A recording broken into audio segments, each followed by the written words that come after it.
Call this meeting of the Board of Directors of JEA to order. I'd like to ask everyone to stand for a moment of reflection, followed by a pledge to the flag. Please stand.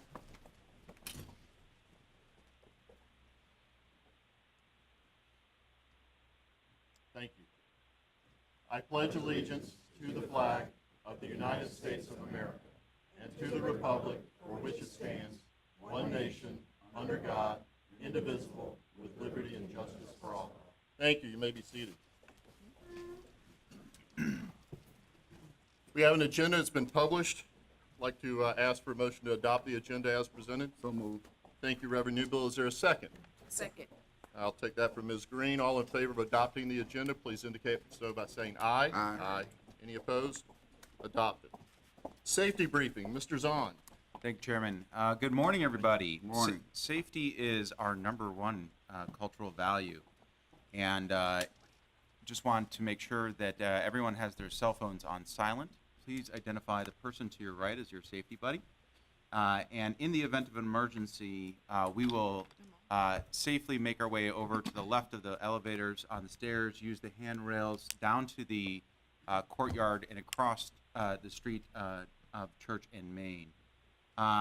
In the event of emergency, may I have a volunteer to dial 911? John McCarthy, thank you very much. And CPR certified? Melissa Dykes, thank you so much. Chairman, we are ready to proceed. Thank you very much. I'd like to turn to our Chief Legal Officer, Ms. Jody Brooks, for the Sunshine Law Public Record Statement. Thank you, Mr. Chair. This is a duly noticed public meeting. Minutes will be taken. Quorum is present in the room, and we are in good posture to proceed. Thank you. Thank you, Ms. Brooks. Now I'd like to open the floor for comments from the public. If you've turned in a yellow card, I'd like to ask you to stand at the podium, give your name, address, and limit your remarks to 2 to 3 minutes, please. First is Aaron Simmons. Mr. Simmons.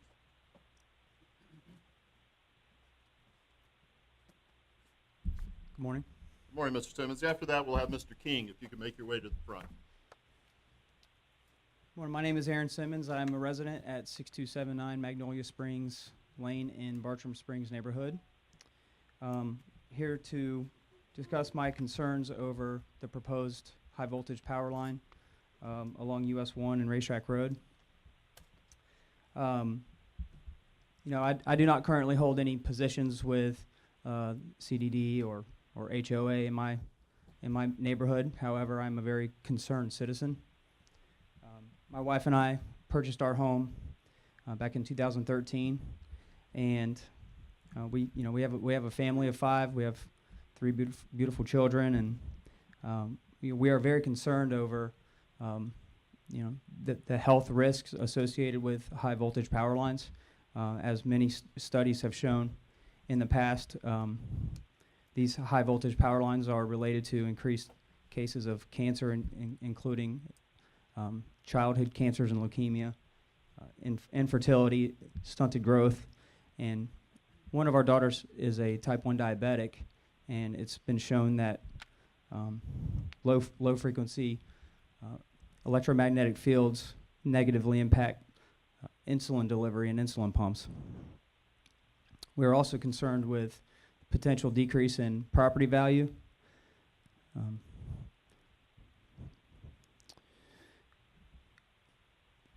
In addition,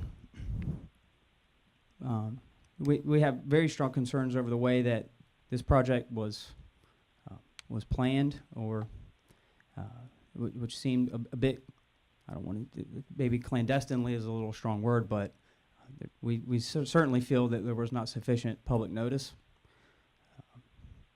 Real only notice that we received was pretty much the day of the meeting in our neighborhood. Sort of sign just kind of plopped in front of the elementary school there, and no one really had time to plan accordingly, and as a result, attendance I believe was very low.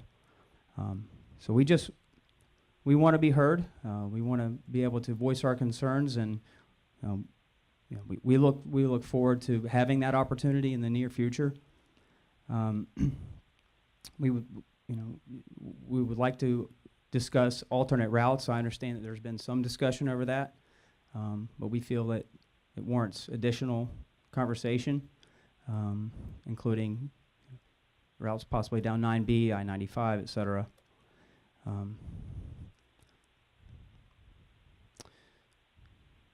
I appreciate the time, the opportunity to speak. I think by the number of signatures on the petition in the neighborhood, I believe number about 1,200. There's many people who are not here today who also would like to be heard, so we appreciate the opportunity to discuss this further. Thank you. Thank you, Mr. Simmons. Hear from Mr. King on the same subject. Mr. King, if you give your name, address, and next up will be Mr. O'Neill. Certainly. My name is Jay King. I live at 14545 Starbucks Springs Way in Bartram Springs as well. I'm representing the 1,200 folks plus that have signed the petition, ratepayers. I also happen to sit on the vice chair of the CDD board there in the community. In addition to the concerns over property value impact and health, obviously which would take a lot of time to get into in 3 minutes isn't sufficient for that. I'd like to talk a bit about the process. So about 2 weeks before the public meeting, emails were sent out. I noticed mine not until after the meeting. I got another one about 2 hours before the meeting began and was able to get there before I had to take my daughters to gymnastics. And it didn't exude a process that was empowering of the residents or the ratepayers, or really it just kind of said, hey, we're going to plan this, we're going to move through with it. The project's obviously been in the works for probably many months, if not years or more. And I think to engage the public that late in the process is just problematic for everybody. It creates a lot of distrust between the community and the JEA. You know, as we consider privatizing, it brings a big red flag to us, because if this is how we operate as a public utility, you know, with board that's appointed by the mayor, what would it be like if it was a private entity and we had much less, you know, input into the process? So I think it's something we need to learn from, and I think it's definitely something we need to change going forward, so that, you know, the ratepayers feel like they're partners in the process and not just somebody that happens to be the least expensive way to get from point A to point B, without consideration of the impacts that it has. You know, if people buy into a location that already has infrastructure in place, that's one thing. But when that infrastructure comes long after the community's been built with no really foreseeable vision that this would manifest itself the way it has, that's problematic. And I think we can all relate to that. I imagine probably none of you live underneath power lines. And there's a reason for that. People have concerns. What I would like to do is invite you all, the board, to our public meeting. We're looking to have it sometime after the spring breaks are over for both St. John's and Duval County, so be as early as the last week of March. And we're happy to pick a night that's convenient for you all, so you can hear directly from the 1,200 plus residents that are concerned about it, and we can hopefully come up with a process both going forward that minimizes some of these negative externalities, and ideally come up with something that's satisfactory for the community. I appreciate your time. Thank you. Thank you very much, Mr. King. Mr. O'Neill, and after that, we'll hear from Jim Pons. Mr. O'Neill, if you can give your name and address, please. Absolutely, thank you. Sean O'Neill, 6127 White Tip Road. I'm a resident of Bartram Springs. I don't hold any board seat. I'm a concerned citizen and a real estate expert, and I'm going to talk about that in a second. You know, and in following this process Mr. King talked about, it just feels like there wasn't a lot of information shared. Just JEA's website alone was just updated less than a week ago with the actual specifics related to this project. And still, there isn't really great artistic rendering showing the path. The path shows along US 1 kind of vaguely. I would just tell you, as a real estate expert, there's over $525 million in real estate around Bartram Springs. And just looking at rough research based on previous power lines that are high voltage that have been put in places, costs of neighborhoods have decreased as much as 30%. So if we take 15% of that number, you're talking over $100 million in cost in property value decrease, which JEA may be liable for. So I think that's something for us to have a discussion with, like Mr. King said, with the residents. The process was one where we felt we weren't involved in any which way. So I think that's another concern to talk about in the future. Like Mr. King suggested, I would encourage us to do that together.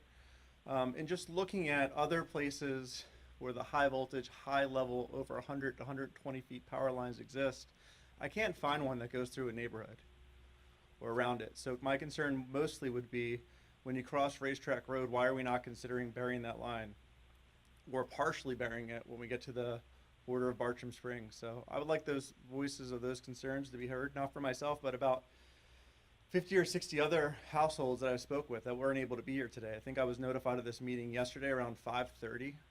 And it seems like this is a process that continues with JEA, that there's not a lot of notice given to us as residents to have a concern and be a part of this process, being a public-private partnership. So I'd like that voice to be heard just as similar to these other two residents. And I ask that you guys involve us in the process, talk about solutions to this. We know that facilities have to be upgraded, absolutely. But what about bearing partially some of the lines? What about alternative paths? What other things could we talk about as solutions to this for concerns of property values? Thank you. Thank you very much. Appreciate your comments, Mr. O'Neill. Next is Mr. Pons, and following Mr. Pons, we'll have Ms. Tina August. You'll make your way up to the podium, please. Give your name and address, Mr. Pons.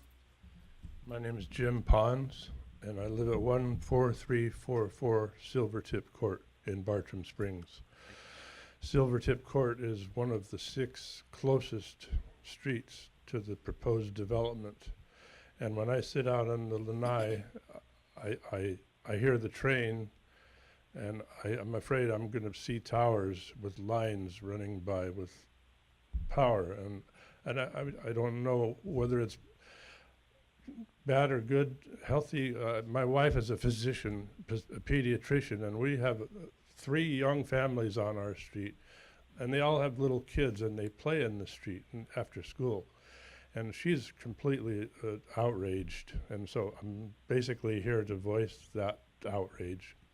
I myself am just trying to find out what's going on and why we didn't know about this until now. I see trees already being taken down by the railroad, and I just want to make sure that I know what's happening, and that I trust the people that are in charge of what's happening are doing the right thing by our community.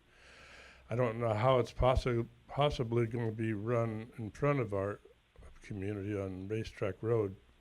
I haven't heard anything about that, but the idea that it's going to be right in my eyesight next to my house, the property values are really going to be damaged. And we weren't told that this was going to happen, and I'm just here to find out what's being done about it, and if there's any other recourse, if there's any other way to do this besides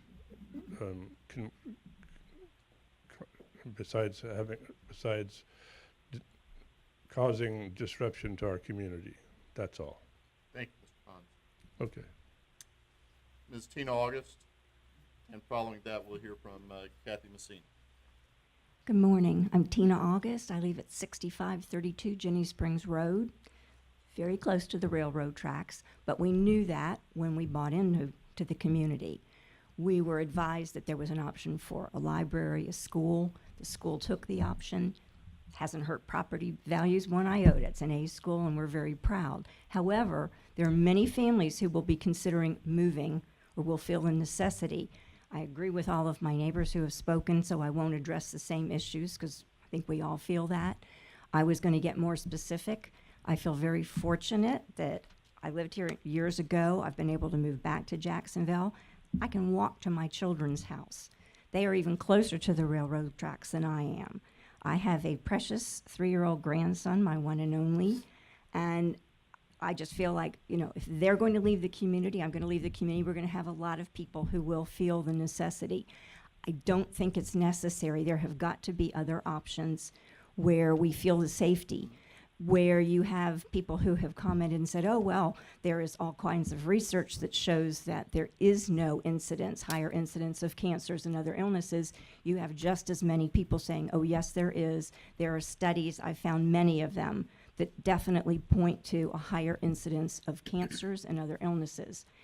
As a patient who has gone through cancer and I'm in remission at this point, thankfully, I don't wish the treatment on anybody. And if there's any potential at all that this could be an issue for our families, I doubt any of you would want to have your family live in a home right there by the lines that we're talking about.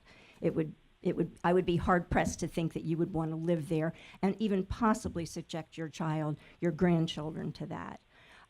There has got to be a way to taking out those trees. They do provide a tremendous buffer for the noise, and removing those is going to make a lot more of a noise condition rather than the barrier that exists now.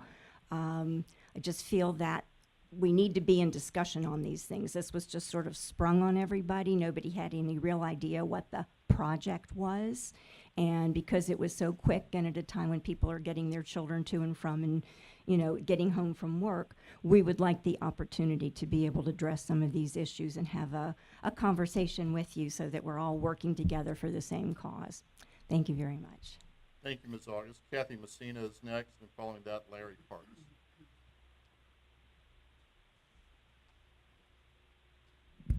Give your name and address, Ms. Messina. My name's Kathy Messina. I live at 6233 Oleta Way, also in Bartram Springs.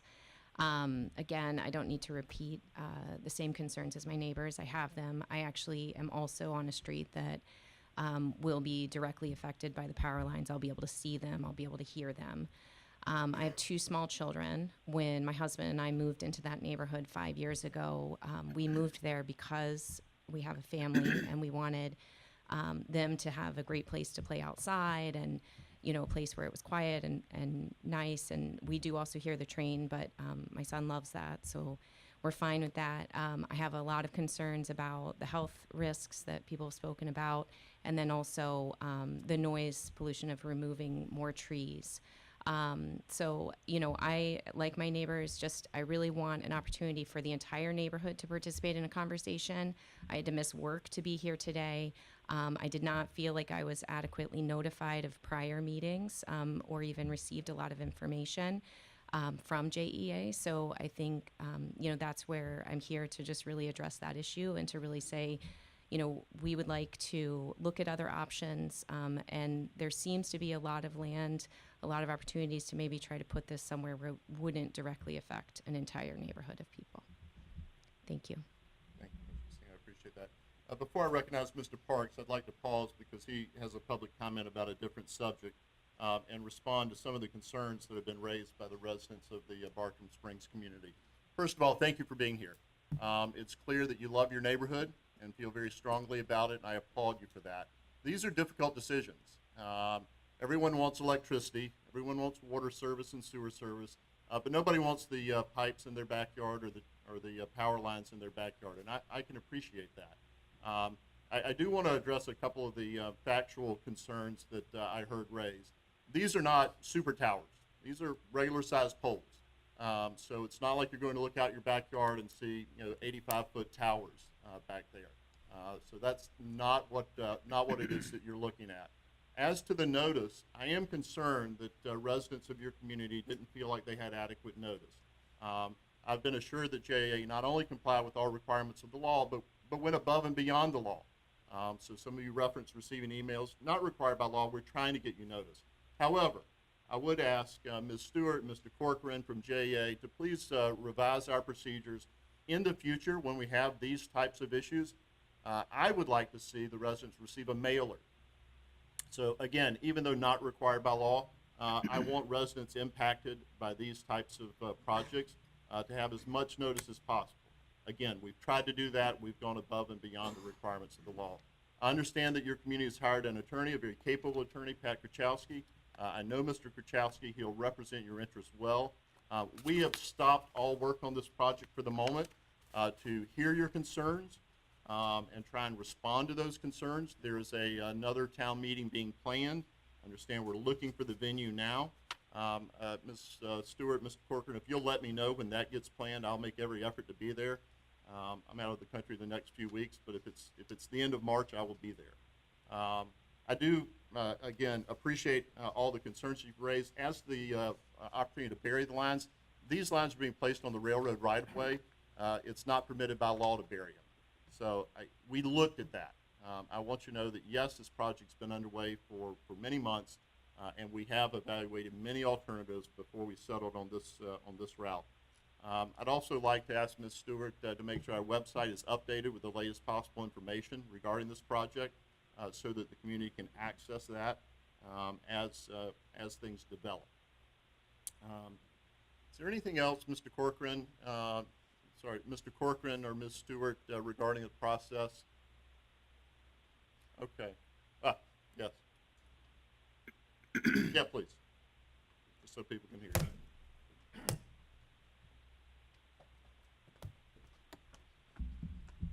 Good morning. My name's Greg Corcoran. I'm the manager of JEA's Project Outreach Team. We are responsible for all communications for any water, sewer, and electric projects. So these town meetings do fall under my purview. We do apologize that customers do not feel like they had adequate notice for the project and the meeting. At this point, we did send out emails, over 9,400 emails to customers in the area 2 weeks before.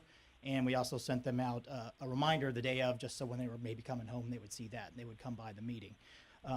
Following the meeting, we did have some concerns from residents in the area as far as needing more time or more information, so we certainly heard that.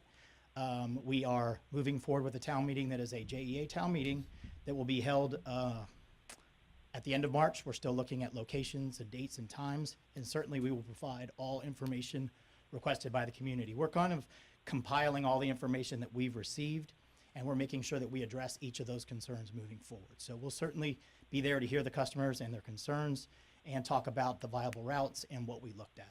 Thank you, Mr. Corcoran. We've suspended work on the project for now pending this next meeting.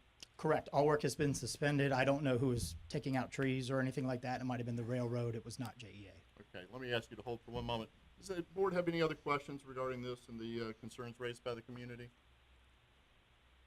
Mr. Zahn, anything to add? No. Okay. Thank you, Mr. Corcoran. And again, thank you to the residents of the Bartram Springs community.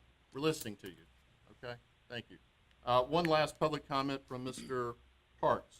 If you make your way to the podium, Mr. Parks. I'm sorry, Parker.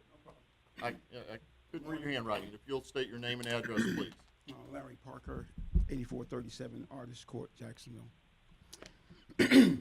I'm just here because I thought it was impossible to get here before. The last many years I've requested an outlet to appeal to some of the unfair treatment I believe I've received out at my home. Now, most recently, my 90-year-old mother was approached by a third party, and she told me, the guy said he was from JEA, and so I asked her to have him come to the phone so I could verify that it wasn't some scam. Well, she said the guy said he was changing a meter. He changed the meter. He left the house. My mother went to lunch with my sister, and she came home to find her power disconnected and 2 notices on her door. And I have never met this person yet. It was a third party, JEA, but I called JEA, called an electrician. He says he sees no problem. He got a lock on your meter can. Make a long story short, my mother's power was off for about a week and a half during the coldest time of the year in December. I offered to pay whatever, do whatever to get her power on pending an investigation, but I was denied.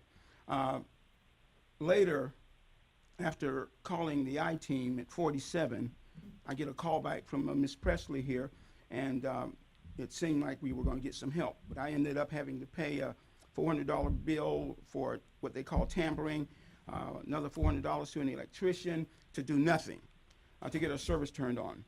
Now, I'm also privy to some other situations where there was danger and individuals given an opportunity to call an electrician and do whatever.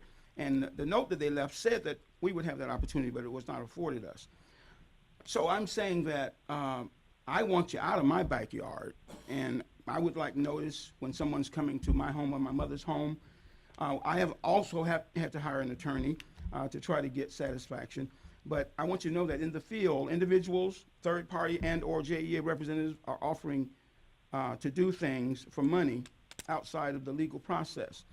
But I've had several instances like this where JEA has turned my power off on permitted service and not giving me any due process, no appeals rights. Mrs. Tanya Lewis in your risk management office stops me at that door and says, you can't get a hearing, you can't have an appeal. And so I want you to know that what would be unbiased or non-impartial hearing is not an impartial hearing.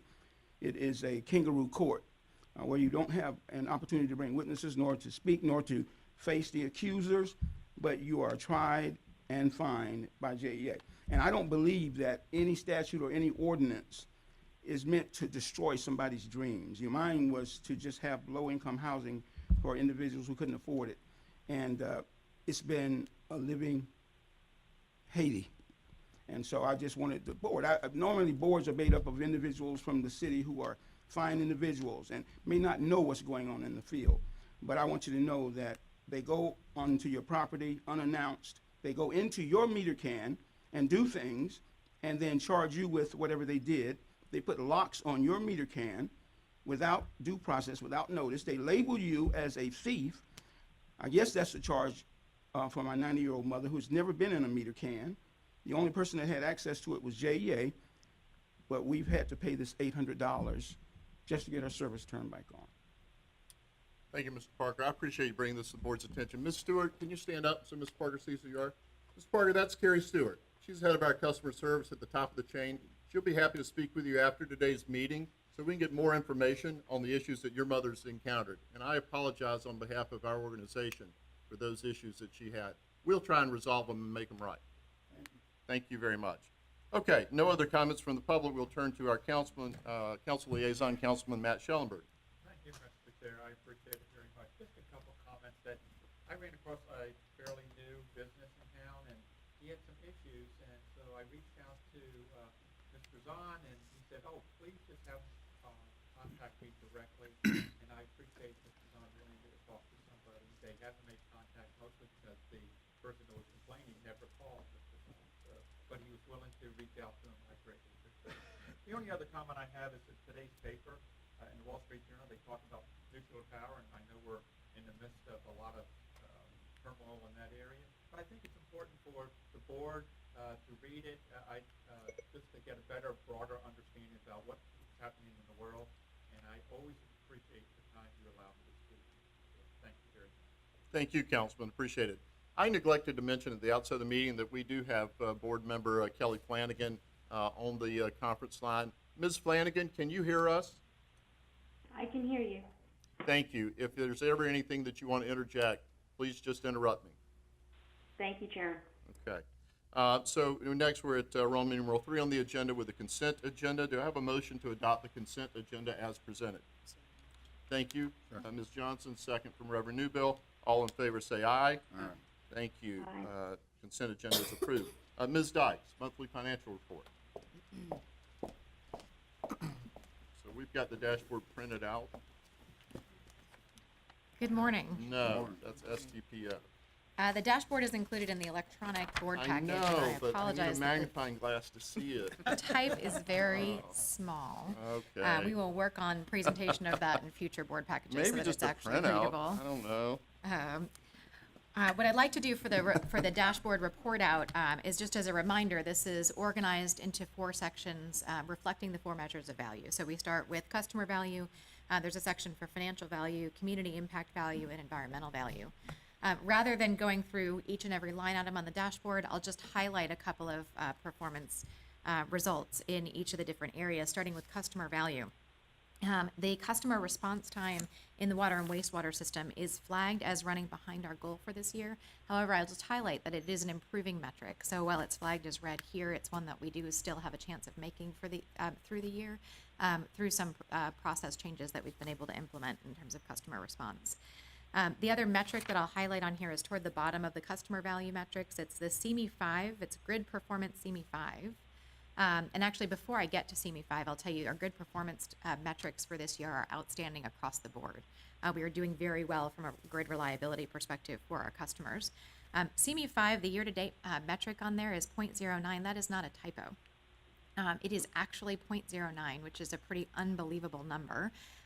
Before anybody gets too happy about the number, though, I'll just flag that it's a very unusually good number. We had a bad month roll off and a good month roll on. It is a rolling average number. But we continue to see outstanding performance from a grid perspective, and that's reflected in that number on CME 5.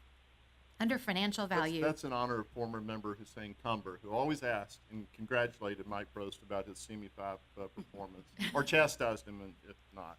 So, and now we can congratulate Karen Anders. Karen Anders, yes. Great job, Karen. Just showed up right when the bad one rolled off. Under financial value, there's 2 metrics I'd like to highlight here. The first is under generation fleet reliability. We've talked in previous board meetings about some of the operational challenges we've had at our Northside 2 unit. We continue to work through repairs on that unit. We have a good path to getting back to where we need to be, but unfortunately, because the unit's been down so much, our E4 is just not going to be able to make it for this year. We mathematically now can't get back to an How old E4 is that unit? So Northside 2 is 1976 or so, but was repowered in 2001. It's not quite as old as Northside 3, which has not been repowered yet. That's vintage 1977. So work through the operational issues there, but because of that unit being down as much as it's been for repairs, we will not be able to make E4 for this year. The other one I'll highlight here is we do have a budget around percentage of net O&M.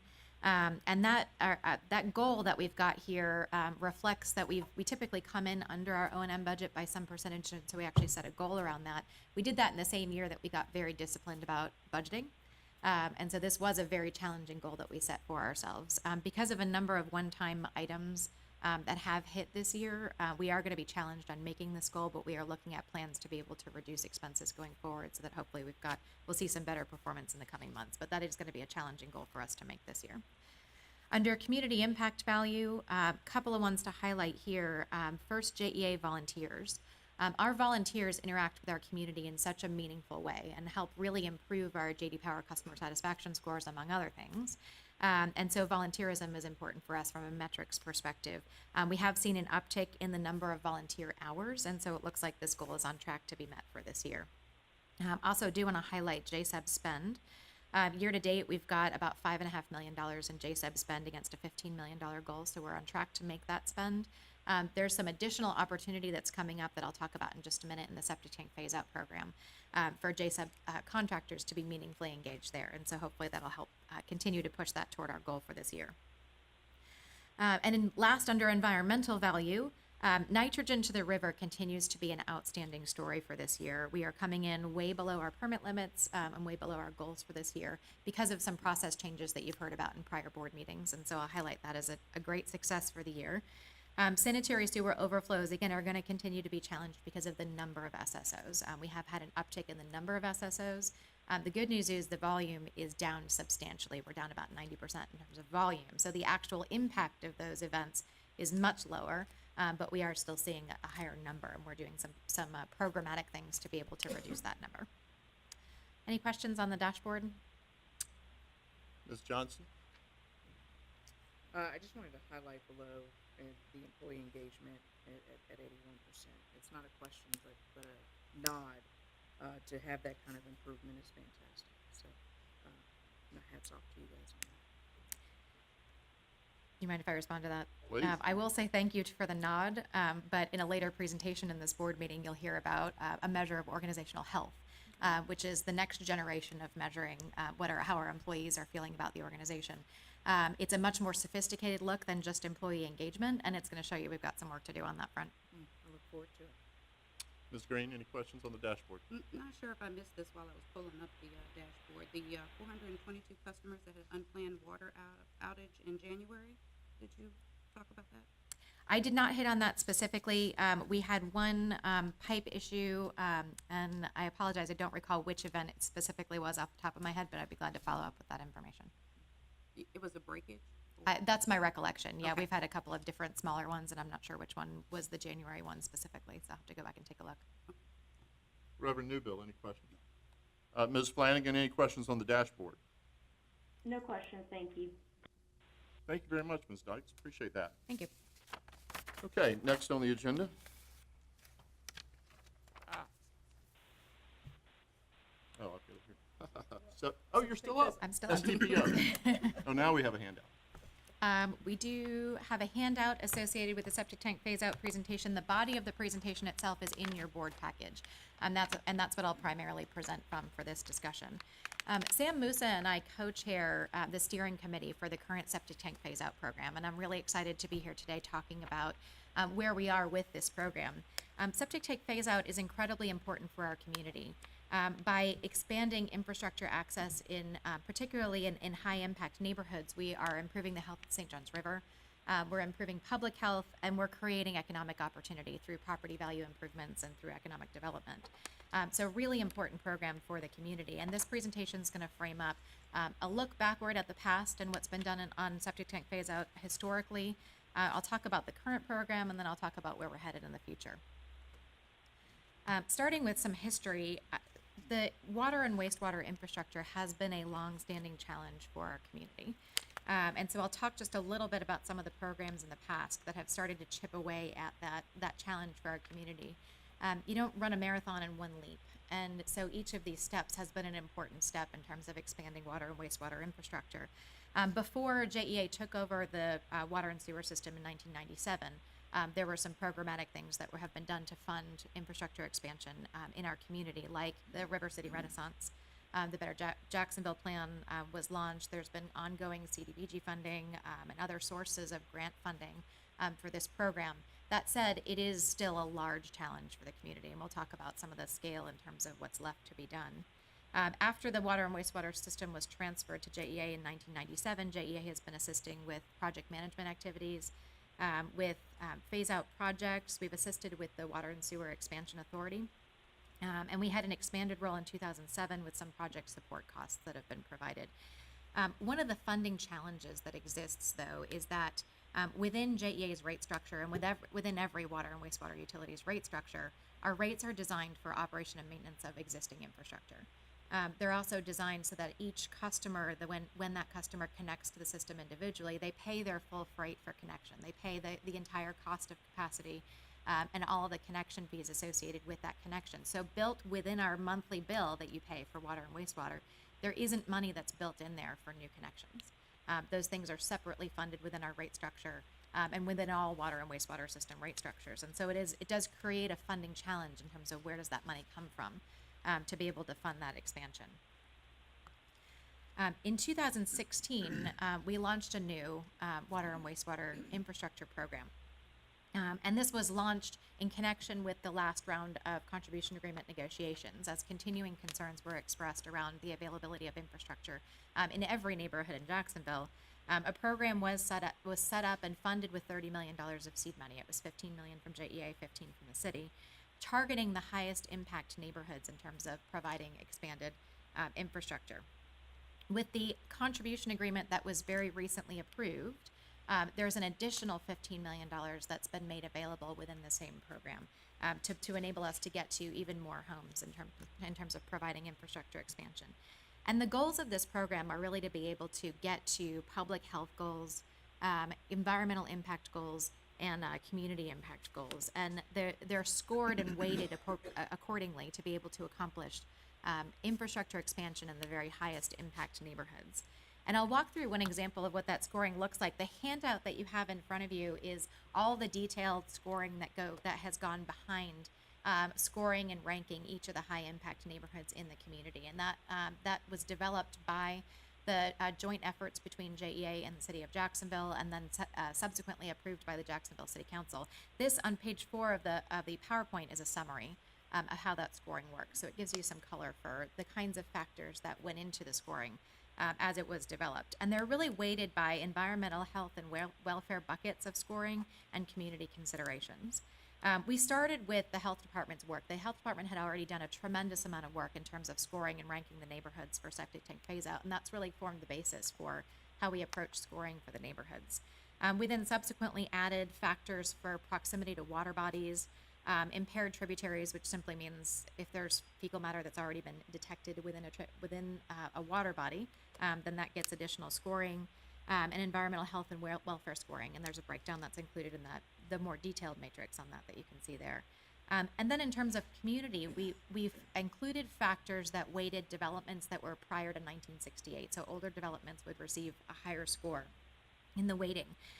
We included median home value to target the neighborhoods that had the most financial needs. We looked at where additional infrastructure was needed on water, where there were lots of vacant lots, and so there was an elimination of future needs, economic development opportunities, community considerations.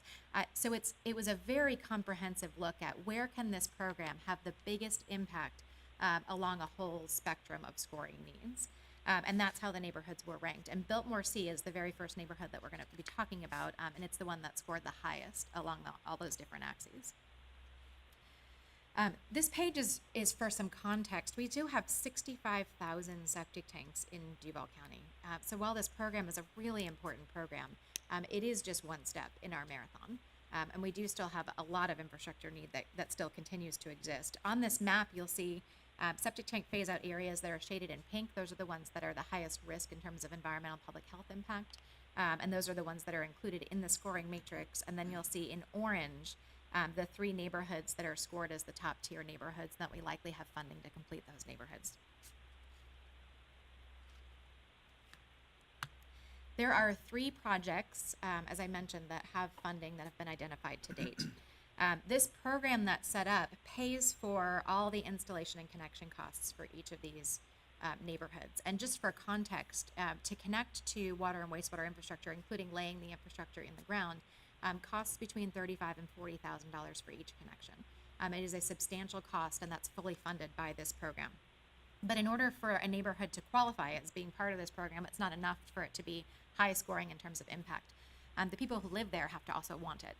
And so our community outreach team has gone to each of the property owners and in the first 2 neighborhoods to get easement agreements signed that allow us to then go in and put in the infrastructure that's needed to make the connections and to remediate old septic tanks that are there on site.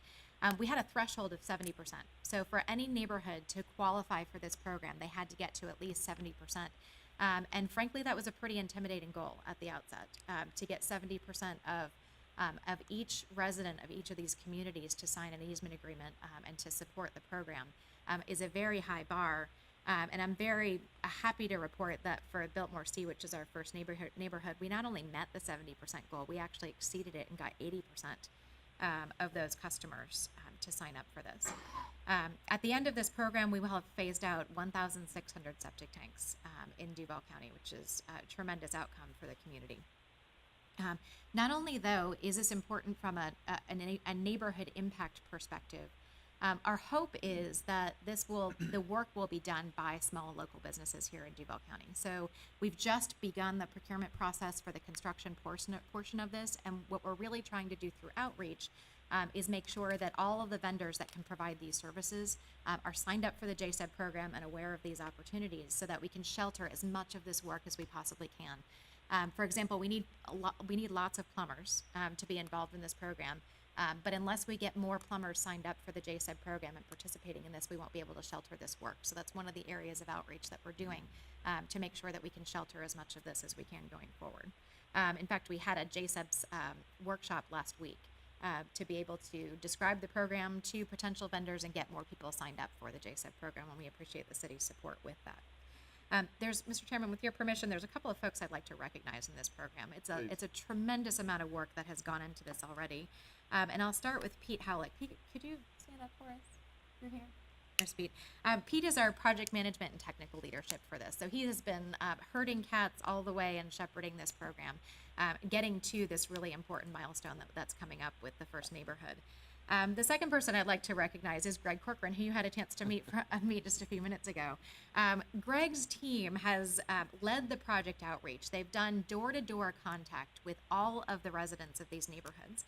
They set up a temporary office in these neighborhoods. They had town hall meetings. They had to track down people in order to be able to get these agreements signed. And so they found people overseas. They went to the hospital to get a signature. They even went to the jail to get somebody to sign up for these agreements. And because of their diligence and hard work, we've been able to get as many of these agreements signed as we have. So thank you both gentlemen for your work in this program.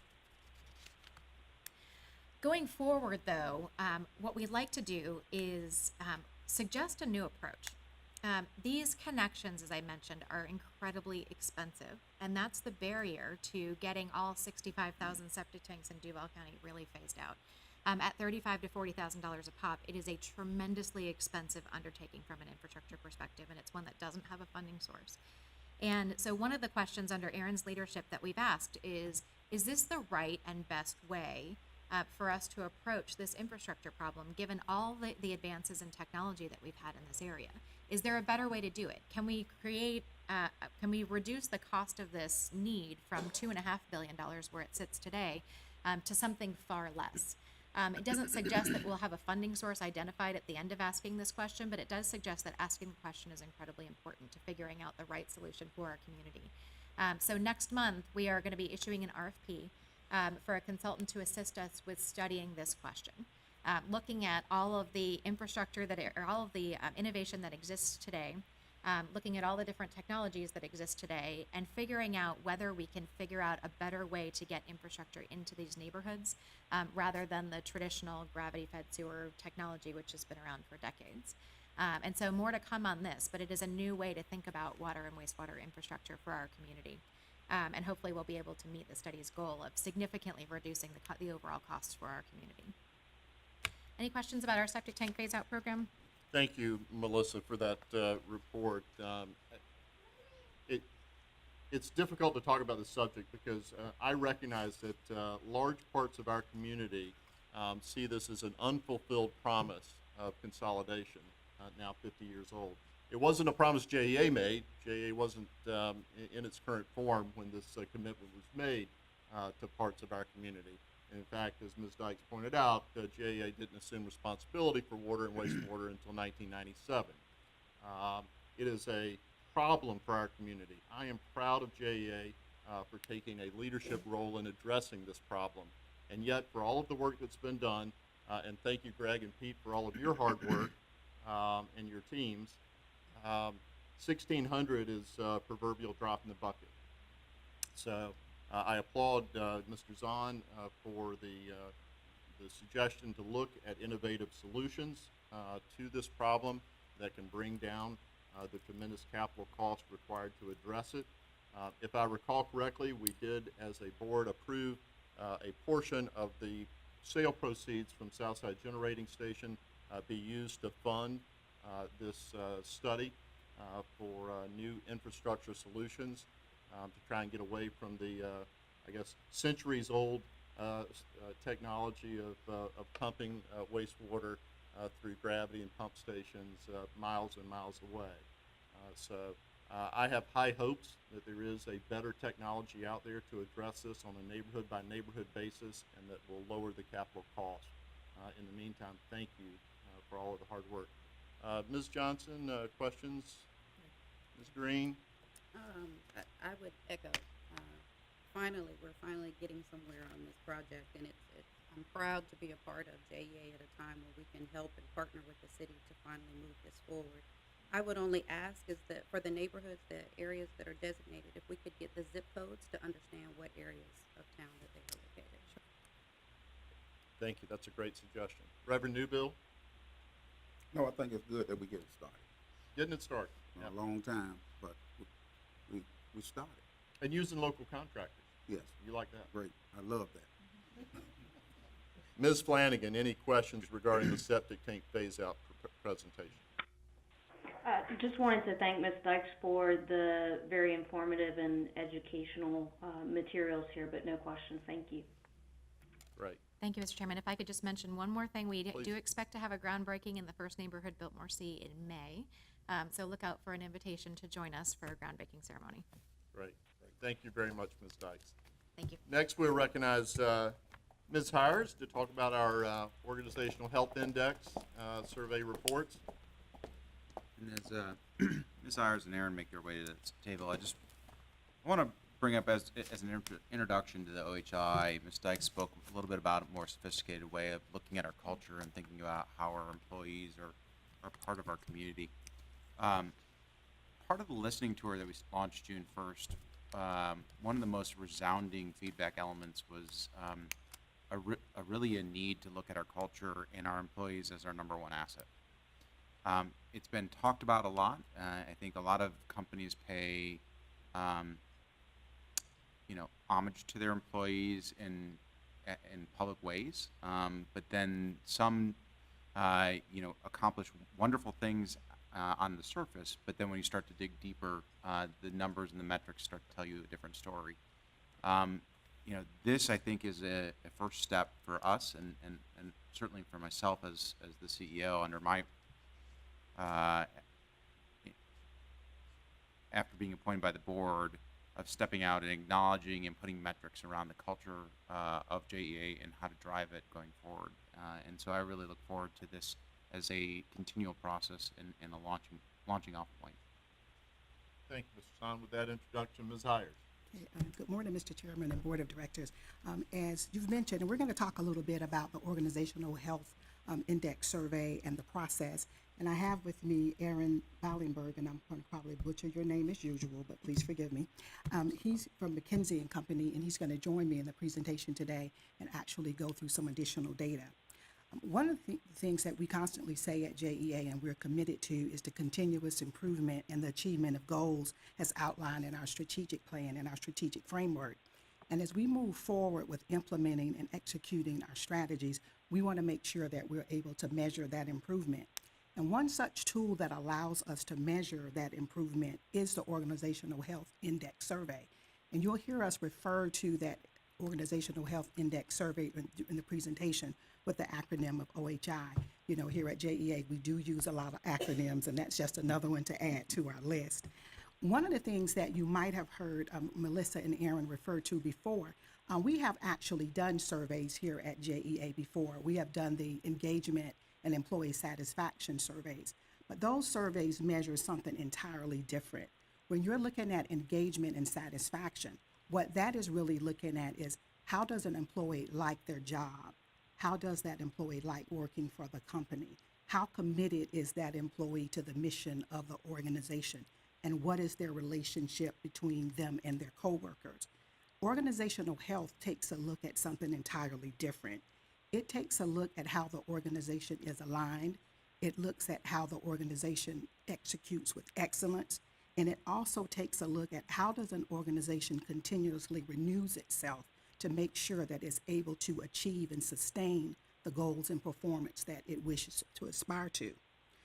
Well, as we took a look at how did we need to move forward with making sure that we were able to measure our performance and to make sure that we were actually getting there, we decided that we would partner with McKinsey and Company, and they would help us with the survey, and they would also help us to analyze the information and the data that we collected. One of the things that we wanted to make sure of as we went through this process is that we can engage as many employees as we could. One of the challenges that we have at JEA is that the majority of our employees are not in one place all day long. They're not at a terminal, they're out and about in the field, they're in vehicles, they're deployed here and there. So it was very important that we offered every single employee an opportunity to participate. So we had a team that partnered with McKinsey, a JEA team which involved our human resources department, our technology department, and a very comprehensive plan was put together in order to reach all of those employees. Some of the things that we did that had never been done before was the deployment of mobile devices out into the field, where employees from a mobile device, they could actually go in and take the survey. They didn't have to be at a stationary terminal. Also, with the help of McKinsey and Company as well as our IT department, we were able to deploy iPads. So if we were at a location and employees needed to use a device and all of the terminals were taken, there were extra devices for those employees to use. One of the things that I also think that made a really big difference is that there was a lot of engagement at the senior leadership team level, from our CEO all through our senior leadership team, going out to meet with employees to encourage them to participate in the survey, but most of all, emphasizing the importance of the participation in the survey. And this was their opportunity to have a voice as we move forward with implementing strategy and making sure that we were all aligned. Almost 1,700 employees completed the survey, and it really surpassed the goal that we had. We had an 85% participation rate, and that is absolutely phenomenal. What that also told us is that our employees wanted to participate. They wanted their voices to be heard, and we wanted to really make sure that we captured that information. Now, what happens after we receive that data? McKinsey and Company would then analyze that data for us and produce a score. So let's talk a little bit about what that benchmark score is, and then Aaron will go into some additional detail.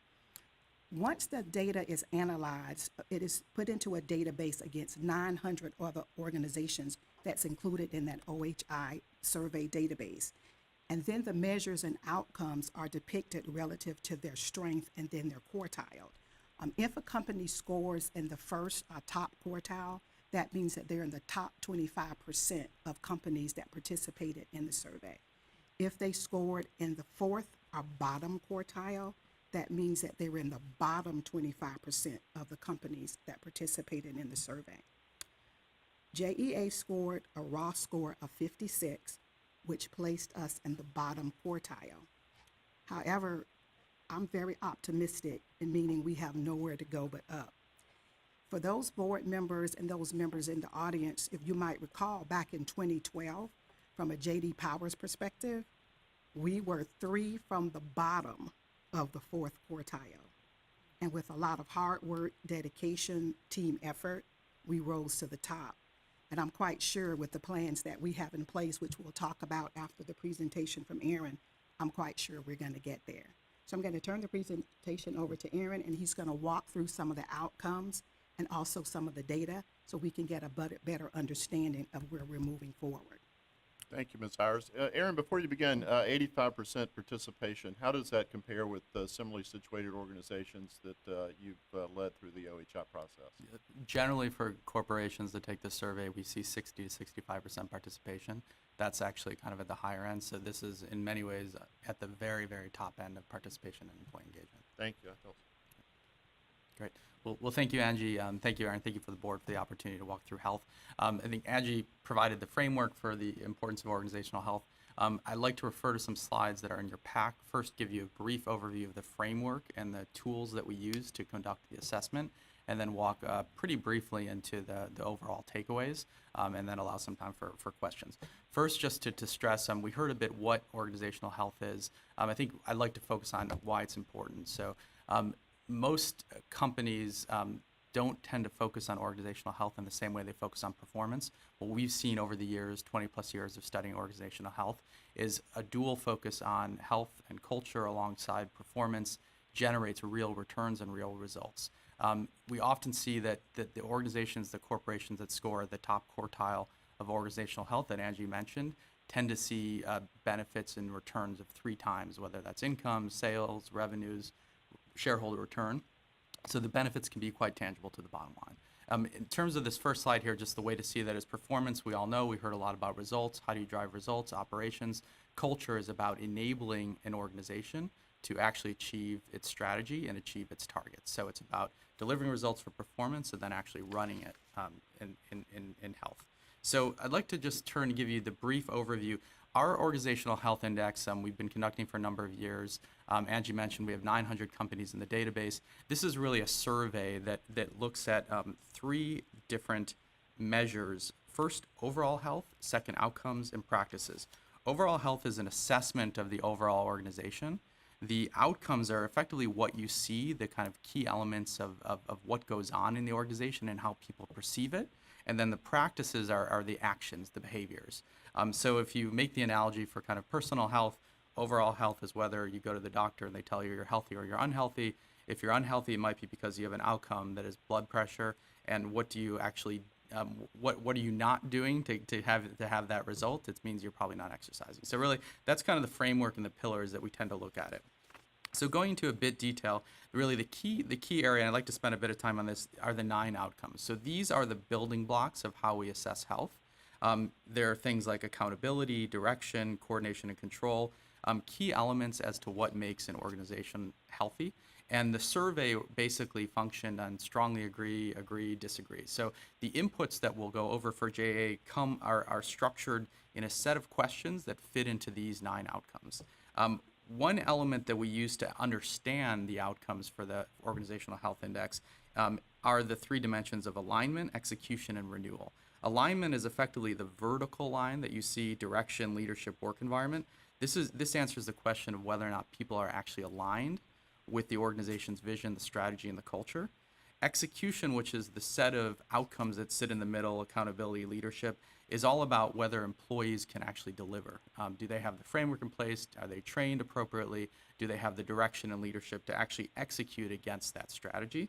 And then finally, we look at renewal, external orientation, innovation and learning. What allows an organization to continually reinvent itself, to deal with new technology, to deal with new challenges, and what are the tools that are in place to do that? So with that framework in mind, we also look, there's also a set of definitions. I think this is something that we can just pass through relatively quickly, but just to focus on the definitions in which the questions are aligned to. Direction, for example, is really answers the question of how effectively is an organization communicating a clear and compelling vision of where it's headed and what it means for its people. So that's an example of the definitions. We also look at the practices. So it's one thing to talk about how people feel about an organization. It's another to look at what they're actually doing. And so we have a set of practices, 37 practices that are grouped in relation to the outcomes. The example, again, referring to direction, this is a question of, do people actually develop a shared vision? Do they have a shared vision? Is it clear? And those behaviors are what people respond to when they take this survey. So we'll be answering whether they have strategic clarity frequently, often, rarely, etc. So I think moving on, let's kind of get to the results. So I'll move here through to one additional point on the survey that was conducted here at JEA. Because it's a public organization, because it's a utility, there are a set of questions that were integrated into the survey to make it more relevant for a public sector entity. These tend to relate to community engagement, stakeholder engagement, and mission. But just so you know, those questions have been integrated, and we'll be able to see how JEA sits in relation to its peers. So I think now kind of going to the response rate, in response to the question, just want to reiterate the work at JEA that was done by the organization's leaders, by individuals, is tremendous. We generally don't see above 80% respondent rates. So the tools that were used in terms of some of the iPads, some of the mobile tools, as well as the enthusiasm, the focus, and the communication was exemplary in the context of how we generally see response rates. So this is generally across units, it's across the organization, and I think this provides a very rich data set from which to analyze, but also a real indication of the excitement and the interest from JEA employees in engaging in this topic and culture generally. So kind of now to the results, as Angie laid out, the results as compared to other corporations, and this is the broader set, puts JEA at the lower quartile relative to the organizations that are in the database. This is based on input surveys conducted by corporations over the past 5 years, and this is obviously kind of an indication of an area for need. Now, we work with a lot of organizations that are in the bottom quartile, that tend to engage in culture when it's perceived as a real issue. And in many ways, this is the biggest opportunity. So first to note, JEA is actually at the top of the bottom quartile, so we're kind of just at the edge there. But the second and kind of more relevant point is that when you have a mandate, when the reflection is almost unanimous across the board that there's need for organizational change, we tend to see organizations motivate, focus, and there's a significant amount of room for improvement. Many times organizations that are sitting kind of in the middle don't see it as a burning flat platform, they don't feel the need, they don't devote the resources, and end up sitting in the middle range for organizational health for a number of years without taking the steps to improve. So just to go a bit into more detail here, the outcomes that I spoke about earlier provide us with a set of tools to actually understand a bit what's going on. While overall the health outcomes for JEA are below the median and basically in the third and fourth quartile, pretty much across the board, there are a couple things to note here. First, on alignment, so that's direction, leadership, and the work environment. These are all really in the fourth quartile, right? So I think what we're hearing from the organization is that there is a real need to focus on this, focus on direction, focus on vision, and have leadership actually provide that direction and develop the set of strategies that employees can follow. The other thing to note is that actually the survey indicates that JEA is quite stronger on things like capabilities and motivation. JEA employees feel like they have the tools to succeed, but don't necessarily have the framework within to succeed. And I think the third point takeaway when you look at the outcome is that there is a real belief that JEA is on the right track, is doing the right things in terms of external engagement and engagement with the community. One quick note is that we also look at this in the context of the public sector and utilities. The high-level takeaway is that JEA is actually right on par with public sector entities, and this includes agencies, economic development departments, publicly owned utilities, but is kind of struggling when you compare it against utilities. But that does include investor-owned utilities and a whole set of private utilities. Just to go into the practices themselves, really when you look at the practices and how respondents related to the different practices, in the different outcomes, I think there's three major takeaways we have. First, kind of in a reverse order, the government community relations everyone feels is quite strong. However, when you look at the other outcomes, what's interesting is the innovation and learning is really the only one that has a uniform view that we're in the bottom quartile. And so I think that's an indication. It's a topic for us to consider. But generally speaking, that is consistent across the board as an area of need for focus. And I think one thing we're seeing here too in the work environment is that there's actually a mixed set of respondents. So people in responding to the survey have a view that they have the opportunities to succeed. There's a lot of attention being paid to individuals, but the incentive structure may not be perfectly aligned with that. And I think this is something that is worth spending a lot of time on as you start looking into the culture in detail. Just as we kind of wrap here, I do think it's worth spending a bit of time on some of the themes. These are in many ways the consolidated view and takeaway from the survey that lend themselves to much more discussion. But generally speaking, one main theme that comes out is that employees are perceiving that JEA is prioritizing engaging with the community. That is a strength, that is consistent, that is across the board. Also, employees are saying that they're part of an open, supportive culture, but there's actually there's something lacking in terms of belonging and making that work culture the best it can be. The third is that there's a set of trainings, performance standards that people feel like they have access to. However, when it comes down to setting personal goals, coaching, development, that framework isn't necessarily in place. The other thing that has come out loud and clear in terms of alignment is that employees don't see a strategy at JEA, and they would like to see leaders continually refine that, define it, and reiterate that over time, and particularly make it relevant to now. Another theme that comes out of the assessment is that there really is an opportunity for innovation. There's an opportunity to learn from other utilities. There's an opportunity to learn from other organizations, and that's something that many employees feel is lacking. And then there's also kind of a set of considerations on structure and also, again, kind of incentive structures and motivation. So these are the themes that come out. Now, this is a survey. This is a set of questions. I think we'll find as we continue the journey that there'll be a lot more findings and kind of understanding. But just as a summary, we've really spoken about this, but the overall kind of view is that JEA, while at the bottom quartile, has some strengths when it comes to community engagement and has a real kind of opportunity to focus on innovation and strategy. I think the last point I'd just like to make with OHI generally, this is a diagnostic. This is a helpful tool. It's a quite sophisticated tool that's been developed over many years and is very different than the employee engagement tool, as Angela and Melissa had mentioned. However, it really is just a basis for action.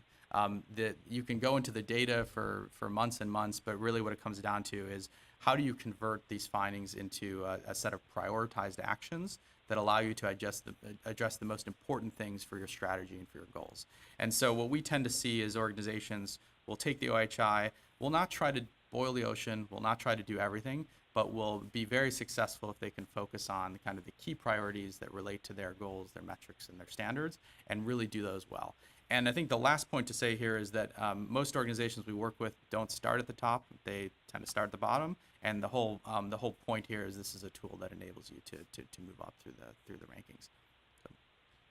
So now that it's all out there for everyone to see, the board remembers from November 27th. You asked me what my top 5 priorities were, and the number one was culture.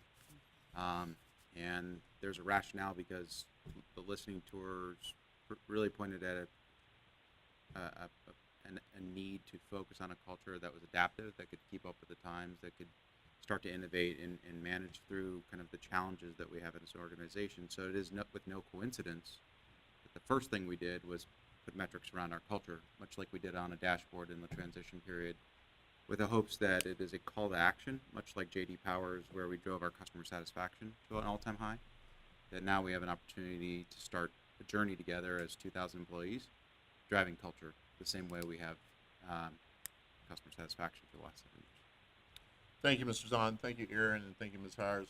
I will say that the first step in health is assessing where you are, and we all probably owe ourselves a trip to the doctor from time to time, and that was certainly true for JEA. And we may not like what the doctor tells us, that we need to exercise more and eat better, but we need to hear it. And so thank you for this. It is a robust tool. I went through the survey. I was very impressed. I will note that JEA is coming off a turbulent year. It was only a year ago that our organization was in some turmoil regarding a community discussion over privatization. And I think that that turmoil is carried over. There's a bit of a hangover from that turmoil a year ago. I think we've put that behind us. We're moving forward now, and as Ms. Razan said, much like the efforts that were focused on customer service with the JEA Tower effort, we can now turn our attention to culture. I'm going to be quiet for a moment. Any questions for Ms. Hires or for McKenzie? Ms. Johnson? No, this is very extensive. Thank you. Ms. Green? No. Reverend Newbill? Ms. Flanagan, any questions regarding the Organizational Health Index? I think there's a lot of great information here, and I look forward to the management team converting this into actionable next steps. I think that's right. There's a lot of work yet to be done. So I appreciate this start. Ms. Hires? Yes, if you don't mind me saying so, Mr. Chairman, as a matter of fact, in talking about some of our next steps, we sort of anticipated some of the outcomes. As a matter of fact, because of some of the comments that we received during the listening tours that our CEO launched last year, and one of them was around innovation. And as a matter of fact, this past Friday, we launched a new program, the 5 to 5 Innovation Program, which our board member, April Green, will be assisting us with that process, where employees can submit ideas and suggestions that they have around improvements for the organization. And so that is something that they had been looking forward to hearing about. One of the other things that we'll be doing is launching a series of focus groups. Before, we were doing a lot of listening. Now we're going to start with a lot of robust conversation, where we can really do some deep dives into some of the personal insights of the employees and how they relate to the data that we've collected, so that we can really pinpoint what some of the pain points are. And then from there, we'll build a comprehensive plan to address some of those issues and actually build that plan of improvement into our strategic plan overall. Thank you, Ms. Hires. So we're ready to roll. Great. We look forward to seeing the results. Thank you so much. Right, thank you. Okay. Mr. Zahn? No, I think it's interesting, culture is it's a sensitive subject, because we each take it feels very personal, because when you say your culture has issues, you take it very personally. Whereas when you start to look at financial metrics or operational metrics, they're about the actual job itself, and they feel a lot less personal and so, one of the things that we started over the last week as we've been rolling this out to our union leaders, to our leadership team, to all 400 of the, of the leaders kind of last Friday, was really, it was overwhelming, the sense of pride that our employees take in JEA. And so really having to embrace these metrics and acknowledge where we are and is kind of going to be a significant step. And I don't foresee it happening in an immediate fashion, so it will be a journey for us. But I am happy that Ms. Ayers and Ms. Dykes have taken up arms and are going to be creating initiatives in our strategic plan to drive culture along with all the other performance metrics that we have. Well, we've adopted some great strategies, but what's the old saying? Culture eats strategy Yeah, for lunch, that's the one. breakfast, Yeah, lunch, and so, dinner. Yeah, so culture's important right alongside that. Our next agenda item is the, I'm not even sure how to say it, is it the water evolution, the weight revolution? Daryl, Paul, can you guys get up here and set me straight? It's both. Water revolution. Okay. And we meant it that way. Thank you, Chairman. With an R and without an R. With and Okay. without. Yeah. Yeah, it's both. Right. And Ms. Madden, welcome. So good morning, Chairman and board members. We're pleased to be here with you this morning. So there's three of us here. I'm Paul Steinbrecher. I'm the Vice President of Environmental Services. I've got my colleague Daryl Calhoun, who's the General Manager of our Water Wastewater Services. And we've got a special guest with us. This is Jane Madden. She's a Senior Vice President with CDM Smith. She's got over 35 years experience with them, and she serves as their technical strategy leader for water reclamation. CDM Smith was our consultant of record for the Purified Water Project. We're going to tell you a little bit more about that today. And a really important project we've got coming up called the Integrated Water Resources Plan. So that's why she's joining us today. So our topic is JEA's ongoing investments in water resources and sustainability. And we've titled that on this slide, Water Revolution. Exactly the way you did it, Chairman. Both ways. Thank you. You know, Florida is a big growth state, as we all know. In round numbers, we get about 1,000 people per day on average move to this state, and it's been that way for quite a while now. Because of that, there's a growing consciousness over time of the need for one water type approaches, which is a concept JEA adopted some time ago. It's the notion that all water has been used before, even if you think about all the way back to the time of the dinosaurs, or in more contemporary times, and that we can, this is not good. I beg your pardon. Hopefully we got that fixed. It's all been used before, and that we can engineer the use of water again for sustainability purposes, which is what utilities are all about. So with that in mind, we're going to talk to you about those notions in three different buckets. The history of our significant investments in the past that really have made JEA a best-in-class system, focusing on one water and renewable aspects. Two, we're going to describe the governor's recent environmental and regulatory drivers as they relate to our own region's water supply challenges over time. And then third, we'll move into describing the next phase of innovation that's already underway at JEA right now, and will continue to lead us to a fully integrated one water utility to ensure sustainability of our region's growth over time from a water resources perspective.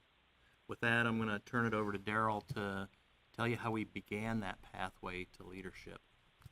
Good morning, everyone. Thank you. Without a doubt, JEA has been a water and wastewater leader since '97 when public utilities came to JEA. And those of us who were around back then remember the U.S. EPA's administrative order, and that was issued primarily due to the state of affairs of our wastewater collection system, but also our plants. JEA committed and has invested more than $4 billion, or nearly $4 billion, in not only the wastewater plants and collection system, but also in the water and reclaim systems as well. And shortly after JEA committed to that infrastructure investment, the administrative order was lifted, one of the first in the nation, and we essentially went from worst to first. Buckman is our flagship wastewater reclamation facility, earned top EPA prize in 2003, and you can see that highlighted in the Florida Times Union headline graphic there at the bottom of the page. And we became a utility leader not only due to the magnitude of our investment, but also for environmentally friendly moves, such as moving from chlorine disinfection at our reclamation facilities to ultraviolet light, which you can see there in the pictures on the left side of the screenshot. Without a doubt, a large part of our investment focus has been on protecting the St. Johns River. And you can see there in the graphic that we have dramatically reduced nitrogen discharge, 60% reduction, while at the same time our population has grown 37%. And I'd like to pause here to recognize the operators who back in 2000 or so began experimenting with biological nutrient removal in the plants even before the investments were made at the plants. And if you'll recall that the video we saw a number of months ago about the efforts at Buckman dealing with the leachate and the impact of nitrogen treatment, that spirit exists today and is still there. JEA's accomplishments in the lower St. Johns River have been recognized by regulators as the single largest contributor to the reduced algal blooms in our area. And we reduced nitrogen, as you can see there, in three ways. We improved the treatment at our regional facilities to permit biological nutrient removal.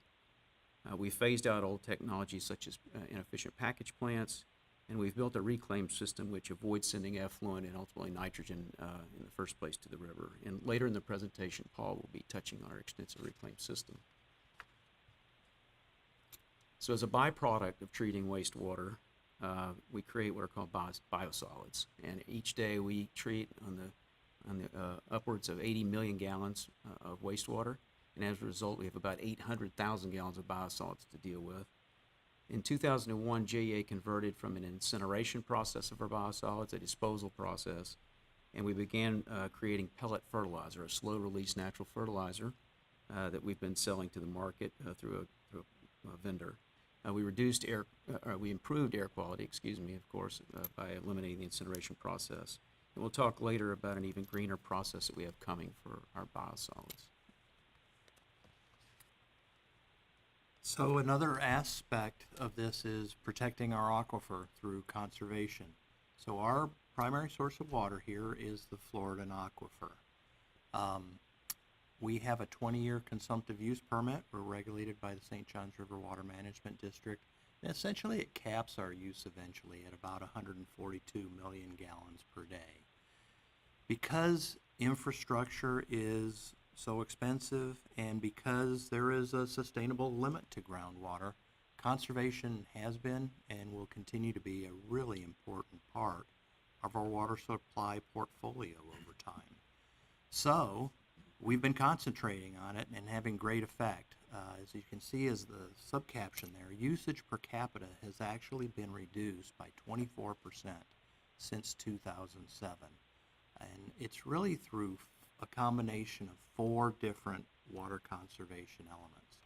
First is the reclaimed water system and its continued expansion. I'm going to tell you a little bit more of that on the following slide. Second is we've had tiered rates in for quite a while. So we send higher price signals when you get beyond essential uses of water to those that are using more, a higher price signal. Of course, there's a lot of public messaging and public education around this topic. And the fourth one, housing fixture efficiencies, I'm just going to call that passive. That's the stuff you just get. We're not doing that ourselves. Everything's getting more efficient out there. And so when all of us replace a washing machine or a dishwasher or a toilet, they're all more efficient, and that's continuing. So when you add those all up, you actually get the drop in the blue line that you see there that occurred between 97 and about 2012, where we had a very substantial reduction in water use. On a per capita basis, I should have put that graph on here, and my apologies, you would see the per capita is running flat since that time, meaning we've locked in that reduction in use per person, which is what we're trying to get here. The importance of that is that allows us to serve more people over time with the same amount of water and helps us manage and push out more expensive alternative water supply or demand management programs, or make choices on when we do those for the future. Another aspect of our water resource recovery system is that reclaim system that we've mentioned several times now. That is probably the biggest thing we do to conserve water in the Floridan aquifer. It started in 2000 with a dot that you see in the councilman's district, really down at the far bottom left of the magenta, where it says JCP, Julington Creek Plantation. That was the reclaim system in 2000. So since that time, we've focused on areas of greatest growth and built that extremely large service territory. We were focused on the areas of greatest growth because that's where it makes most economic sense. It is continuing to grow extremely dramatically from a customer standpoint. As you can see in the third bullet, it's growing 28% annually over the past 5 years. It won our state industry association's highest award a few years ago, and we're going to continue focusing investments in this area because of its great importance to us.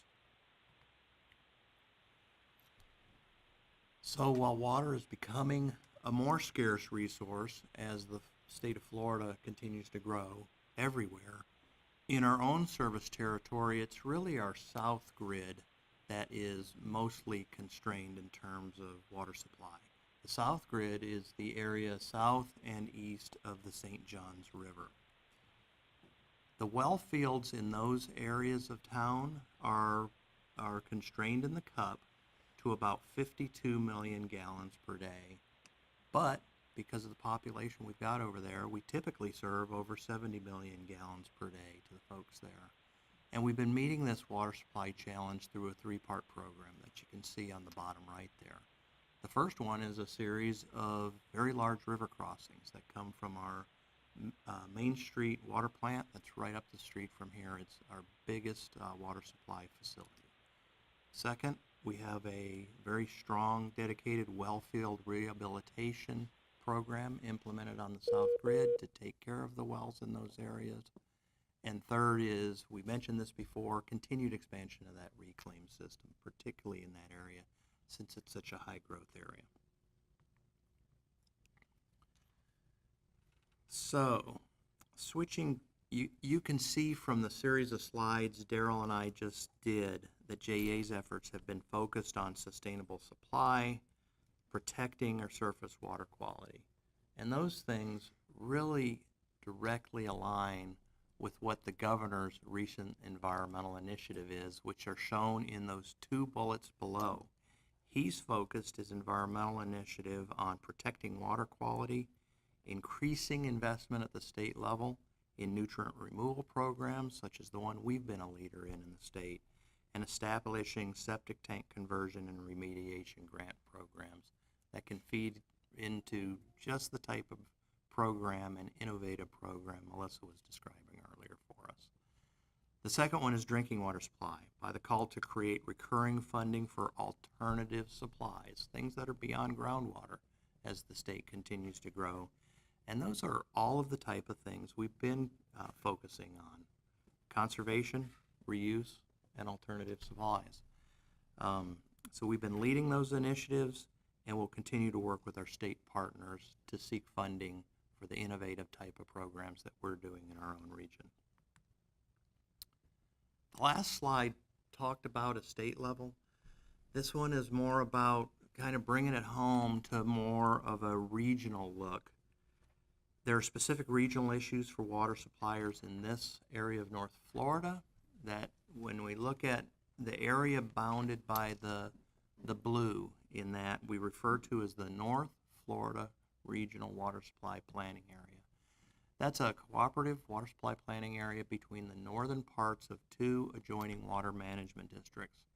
For reference, the black line shows JEA's own service territory, and the red part is our own area of constrained water supply, the South Grid that we talked about.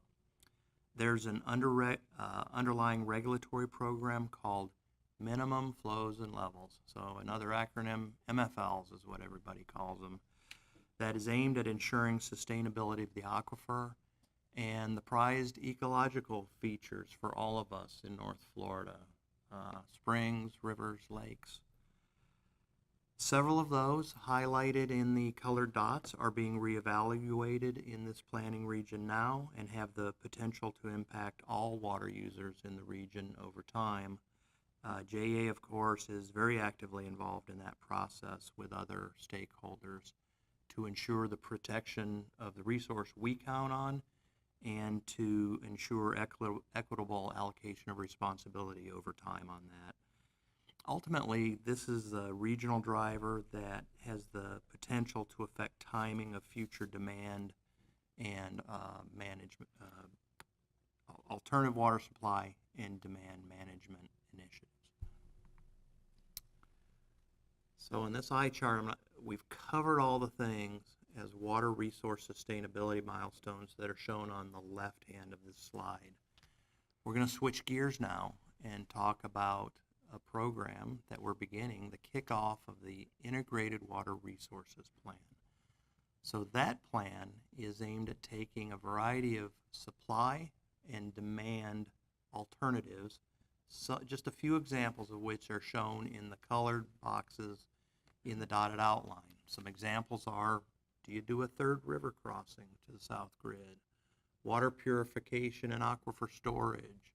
Of course, some component of continued expansion of the reclaim system and continued increase of demand management programs.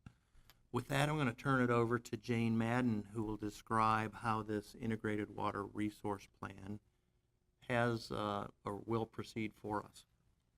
Thank you so much, Paul. So although our firm has worked with JEA for quite some time, I'm new to JEA, and I must say I've been quite impressed with the accomplishments that you've made over the years. investments, you know, in the water reuse, in the biosolids, really are moving your utility towards these sustainable issues, or sustainable initiatives, excuse me, which is great. So you're now embarking on this integrated water resources planning effort, and it'll enable you to think even bigger in terms of the water resources that you have. What's shown on this graph is sort of traditionally how we would do water resources planning historically. It was very siloed. You had your drinking water folks, you had your wastewater folks, you had your water resources folks, but they were disconnected. Nobody was really talking to one another or thinking about the one water issue. This served the community well when you had a lot of resources, but now those resources are taxed with the population increases, with the climate changes. So we need to manage the water more holistically and manage as one water, which we mentioned was an ideal that JEA has embraced. So this next slide, thank you, shows how the integrated water resources plan is different from what we had done historically. This way we look at the holistic approach. We break down the walls between the different entities, and we look towards planning an integrated system by using those 4 building blocks. Paul mentioned earlier the efforts that you've made in water conservation, and you've really made great strides there, but we can probably do more, and so let's try to do more. And this not only impacts your supply side, but it also impacts the water reclamation side. If you've got less water that's being used, you have less wastewater coming down the pipe. You've also certainly made strides in water reuse, as we've heard, with irrigation, with cooling water, industrial uses. But now it's time to take the next step and look towards what we call direct or indirect potable reuse. This is no longer pie in the sky. People are doing this across the globe. The technology exists to treat the waters to this level. It's cost effective, and oftentimes for many communities it becomes the most viable source of clean water. So the IWRP, the Integrated Water Resources Plan, will look at a myriad of alternatives, and will look to make the smartest investments at the right time. We'll not only use the cost of these projects, but we'll look at the environmental and social impacts of these projects. Paul mentioned earlier the Third River crossing for the South Grid. As an alternate to that, we could look at aquifer recharge with reclaimed water, and this may delay, reduce, or even eliminate the need for a Third River crossing. We'll also be looking at the regional aspects that Paul mentioned earlier. So this next slide, there we go, the water reclamation facilities. This is sort of my forte. They're the centerpiece of resource recovery and water resources development. Everything comes to these facilities, and everything can come out of these facilities. In the past, we called them wastewater treatment plants. We were responsible for the management of waste. Now we look at them as water resource recovery facilities or water reclamation facilities, because we're no longer managing waste, we're managing precious resources. And those resources that come to the plant are the water, the carbon, and the nutrients. So let me talk about that a little bit more. We've talked about the water, the irrigation, the cooling water, IPR and DPR, which is the direct and indirect potable reuse. And what we'll look at is the criticality of need for the community, and when does it best fit for your system. Now, I might add that the direct and indirect potable reuse is often challenging from a public perception basis, but there are best practices out there for awareness and safety. On the residual side, you have, as Darryl mentioned earlier, a lot of energy and nutrients that are concentrated in those biosolids. You can generate fuel, you can generate heat, you can generate power, you can generate fertilizer products. There's another project that Darryl's going to talk about that's sort of the next fabulous innovation in energy recovery.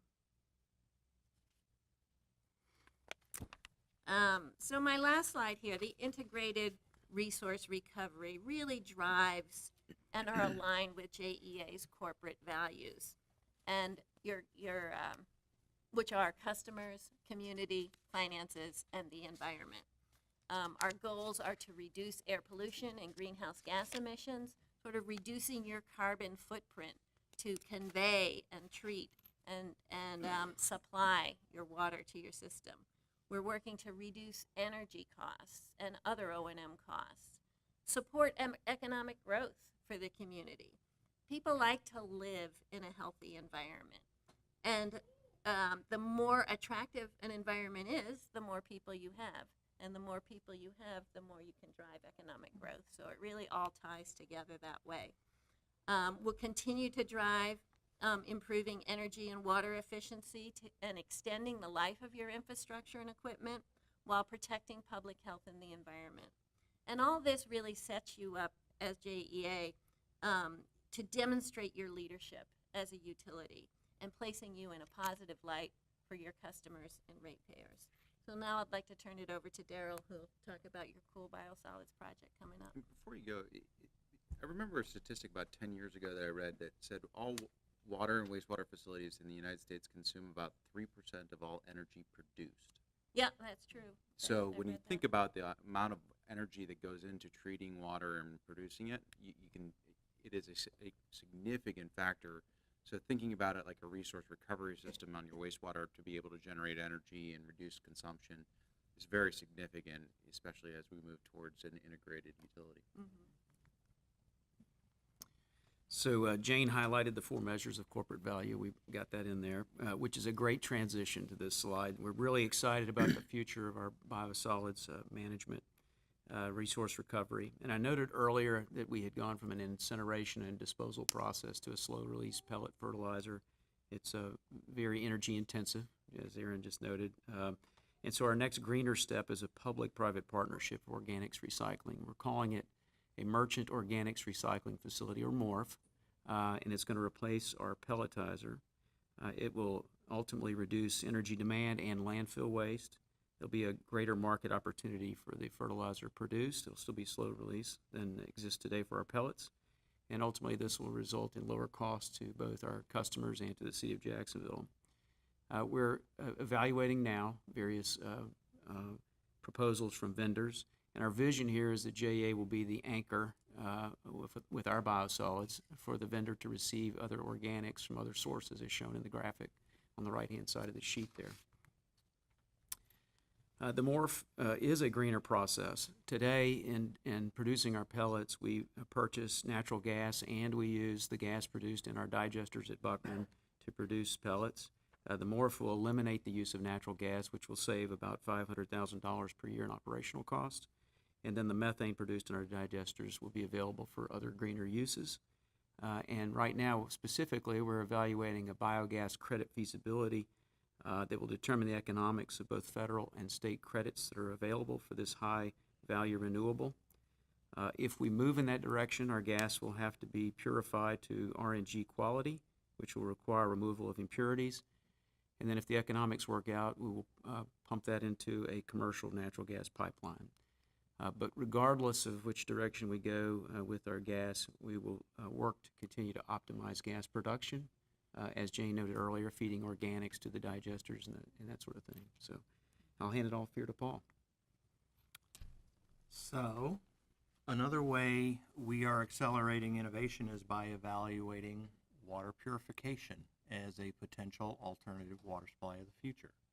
So purified water is taking highly treated reclaimed water that we serve in the community right now for purposes such as irrigation and turning it all the way to highly treated drinking water. In a jointly funded program with the St. Johns River Water Management District, we're just now completing the first phase of a 3-phase program that we envision.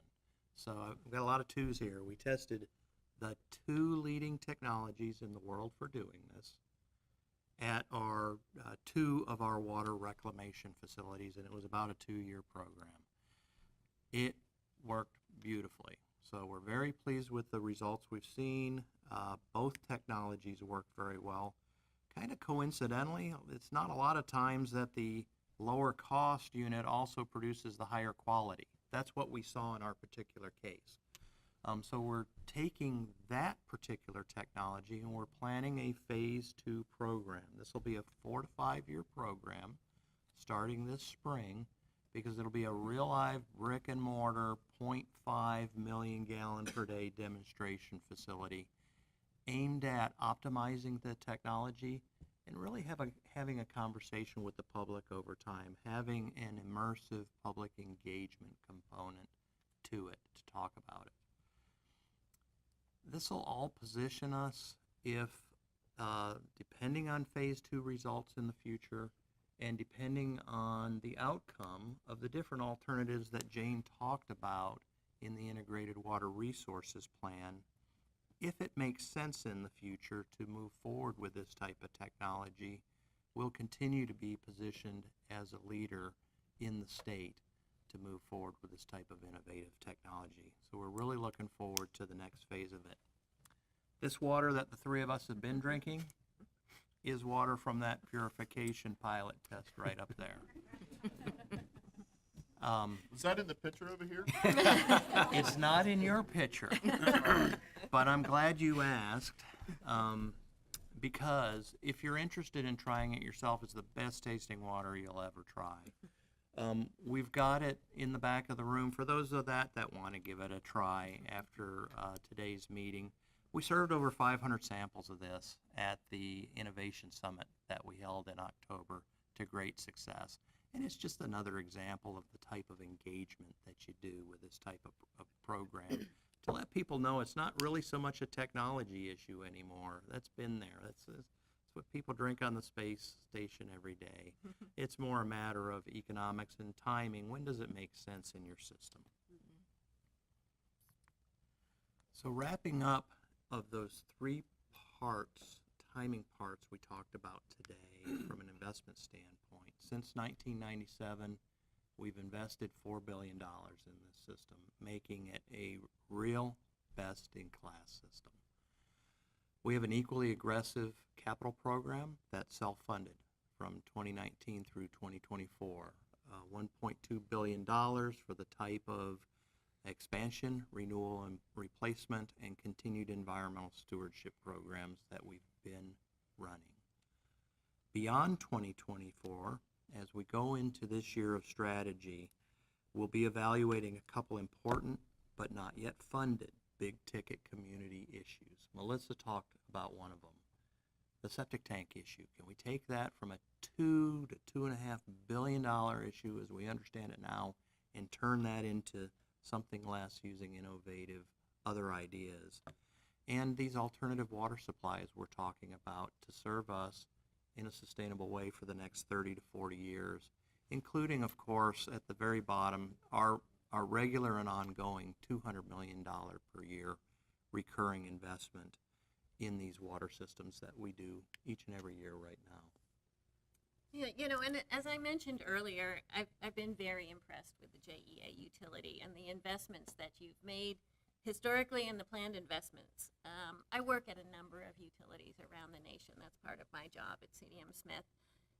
There are over 15,000 water reclamation facilities in the nation.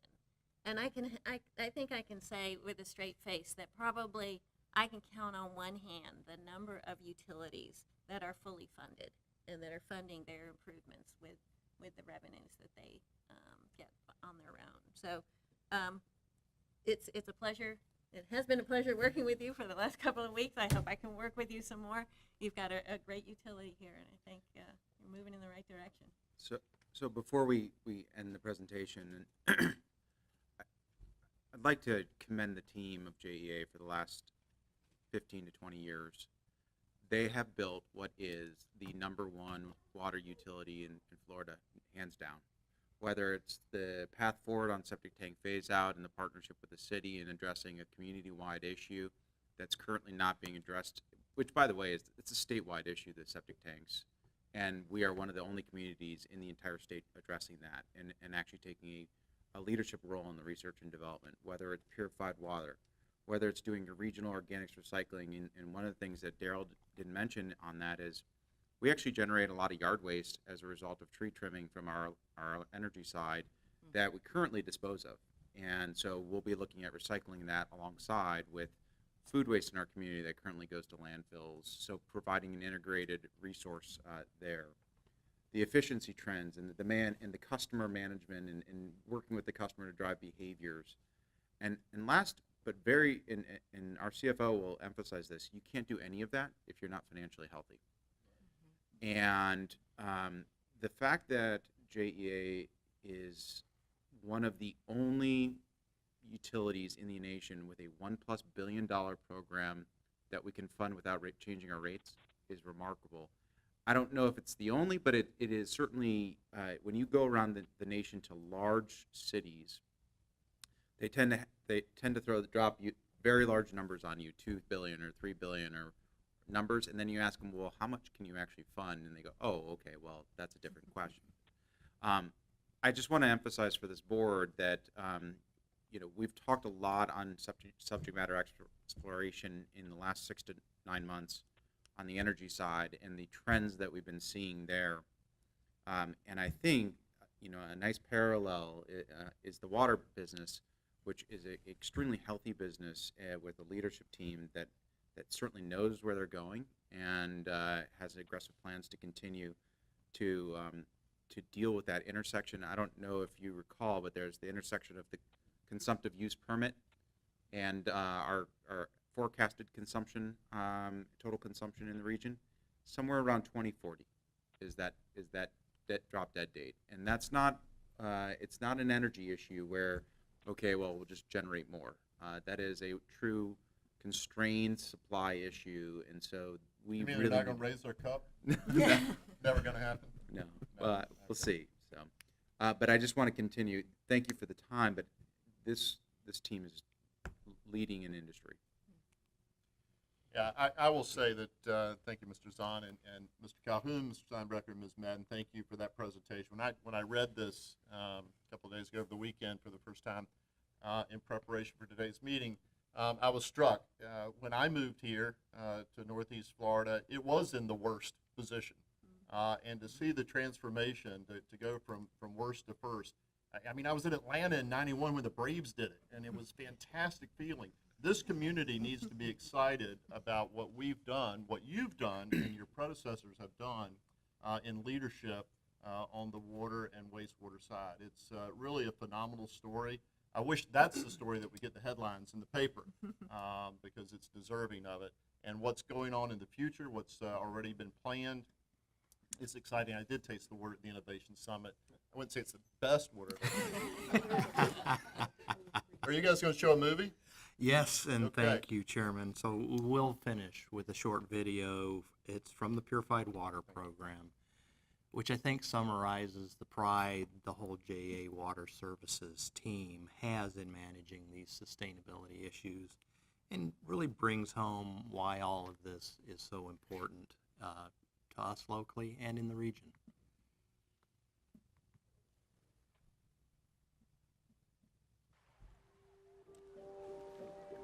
Water.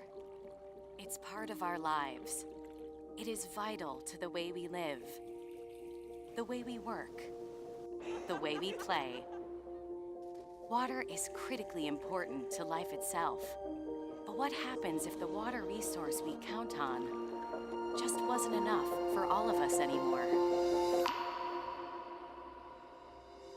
That's something we think about every day at JEA. Because although our drinking water supply exceeds our needs today, we must still plan for the future. Coming from the pure waters of the aquifer, our supply of drinking water will face challenges. As our area grows, our water supply is approaching its sustainable limit. Although our residents and businesses do an excellent job of conserving water, conservation alone simply isn't enough to assure our supply for the future. That's why JEA is taking a forward-looking approach to assuring a sustainable water supply for generations to come. One innovative solution is recharging the aquifer with purified, reclaimed water, which exceeds drinking water standards. It's been proven elsewhere but JEA is undertaking an investigation to see if it's the best approach for all of us here in Northeast Florida. At JEA, we don't take water for granted, which is why we're exploring the technologies that can provide all of us with a safe, abundant water supply for tomorrow and long into the future.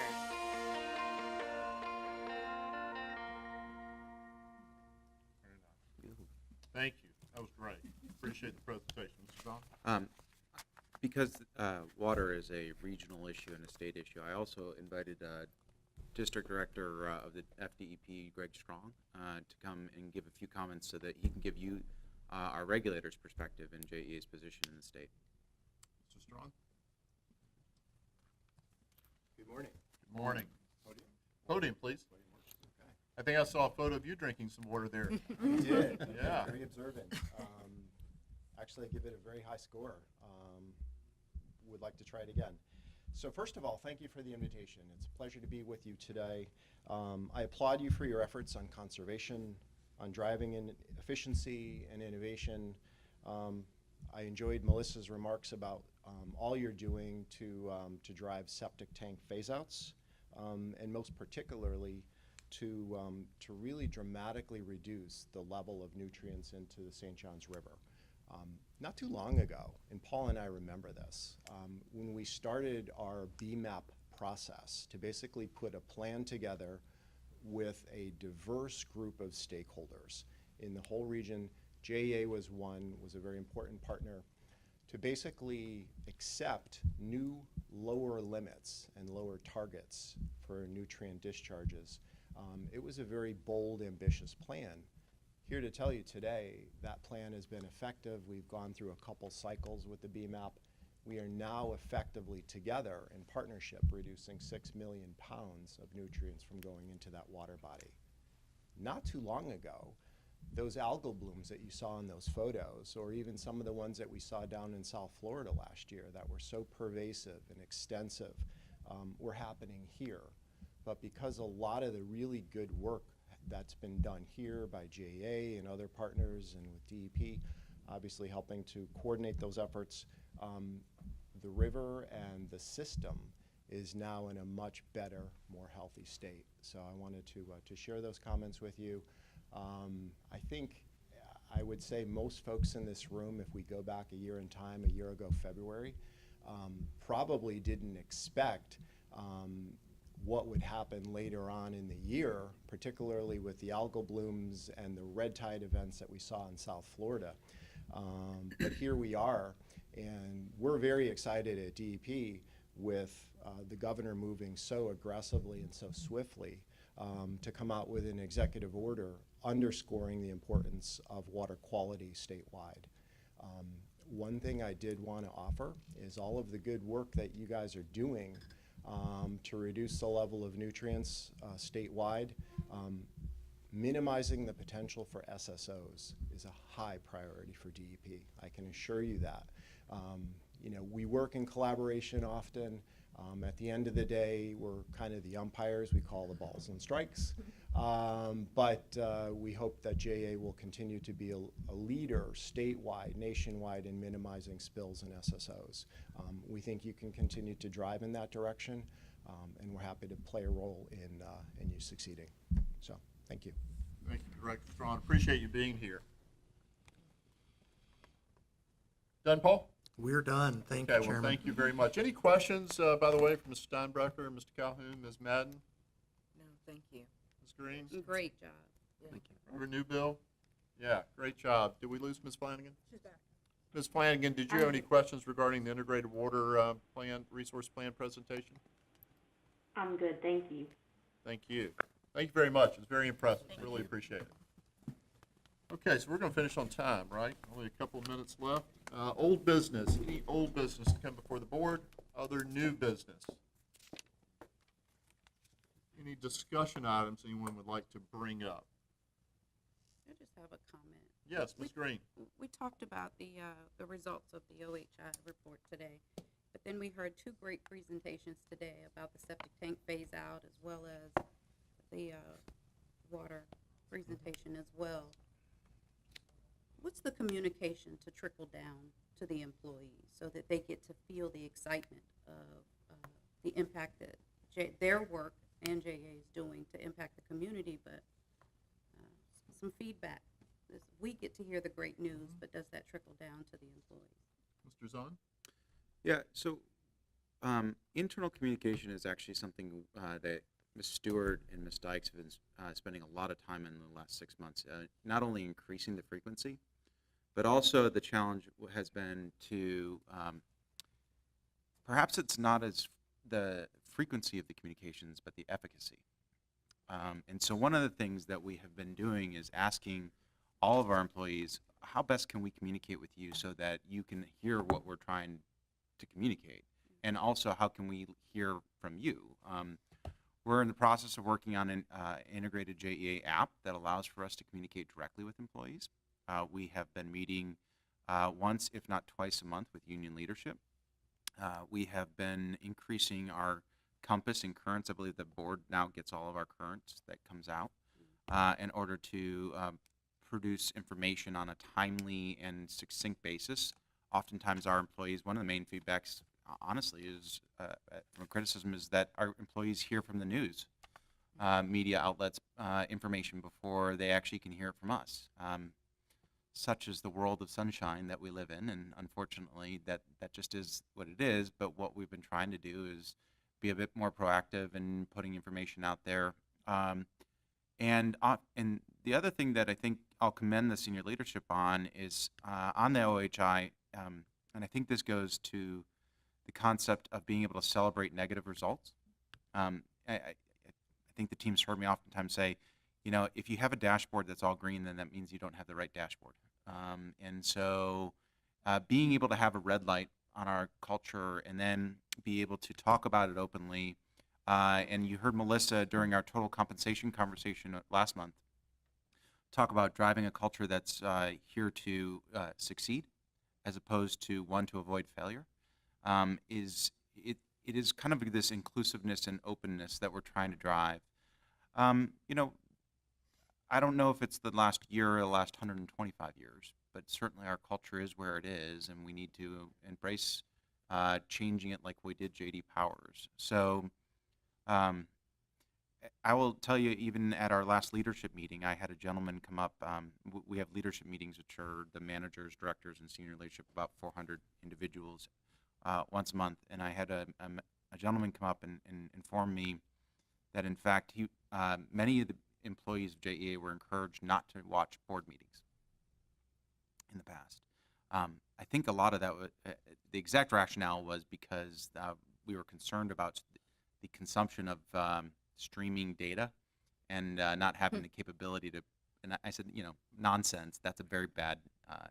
So one of the things we've been telling all of our employees is watch board meetings. They are informative. They're telling you, and they go right to the heart of, I think a question that was asked of us, and it still gets asked of us, is how are we going to build trust with the community? In fact, actually, in many public comments that we heard today talked about trust, right? And my answer is still today what I think it was back in November, which is we're going to tell people what we're going to do, we're going to do it, and then we're going to tell them that we did it. And we're going to keep repeating that until eventually they believe us. And we're going to keep, and so there's a number of other ways where we're also doing skip level meetings and direct communications and staff meetings and creating more rhythm to it. But it is a focus point of the management team. Thank you. Great question. I appreciate the efforts at improving internal and external communication. Reverend Newbill, any items for discussion amongst the board? No, sir. I'll ask our managing director and CEO, Mr. Zahn, for his brief report. Thank you, Chair. So again, the tell people what we're going to do it, and then tell them we did it. I'm happy to report this week, actually yesterday, signed contracts for 12,000 MMBTU of gas prepays.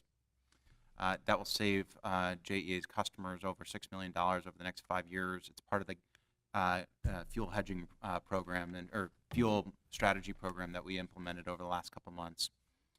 We also signed over the last month the 250 megawatts of solar for our community.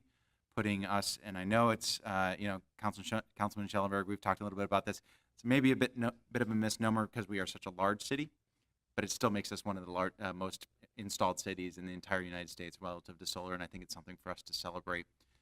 It is also worthy of celebration because it will save us over $4 million a year, approximately, on fuel, roughly $60 million in net present value. I think the culture we've talked a lot about, it is really a call to action.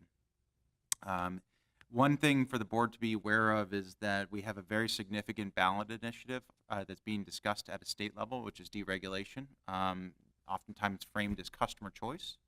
JEA is playing a leadership role in Tallahassee, and I certainly would be willing to talk with each one of the board members about kind of what we're doing there in order to educate the community and the state relative to that topic. I think also, we get it, the board and the media oftentimes focus on the negative, but I think it's worthy of celebrating some of the positives. And so I want to recognize Joe Crockett, and I'm not sure if he's in the audience today or if he's even listening or watching. I sent out some information recently, but I received this from one of our customers, and I think it's worthy of reading because it goes to the heart of what I think each one of our employees tried to embrace relative to service, which is one of our cultural values. Richard Cuff wrote, "Some see this ad as a waste of money, but I will forever see JEA as one of our greatest treasures because of employees like Joe Crockett. I met Joe because he drove over the water meter outside our house near the curb. I had no choice but to have JEA shut off the water and hope that I could find a plumber to fix it before Christmas, and of course be prepared to be charged an arm and a leg.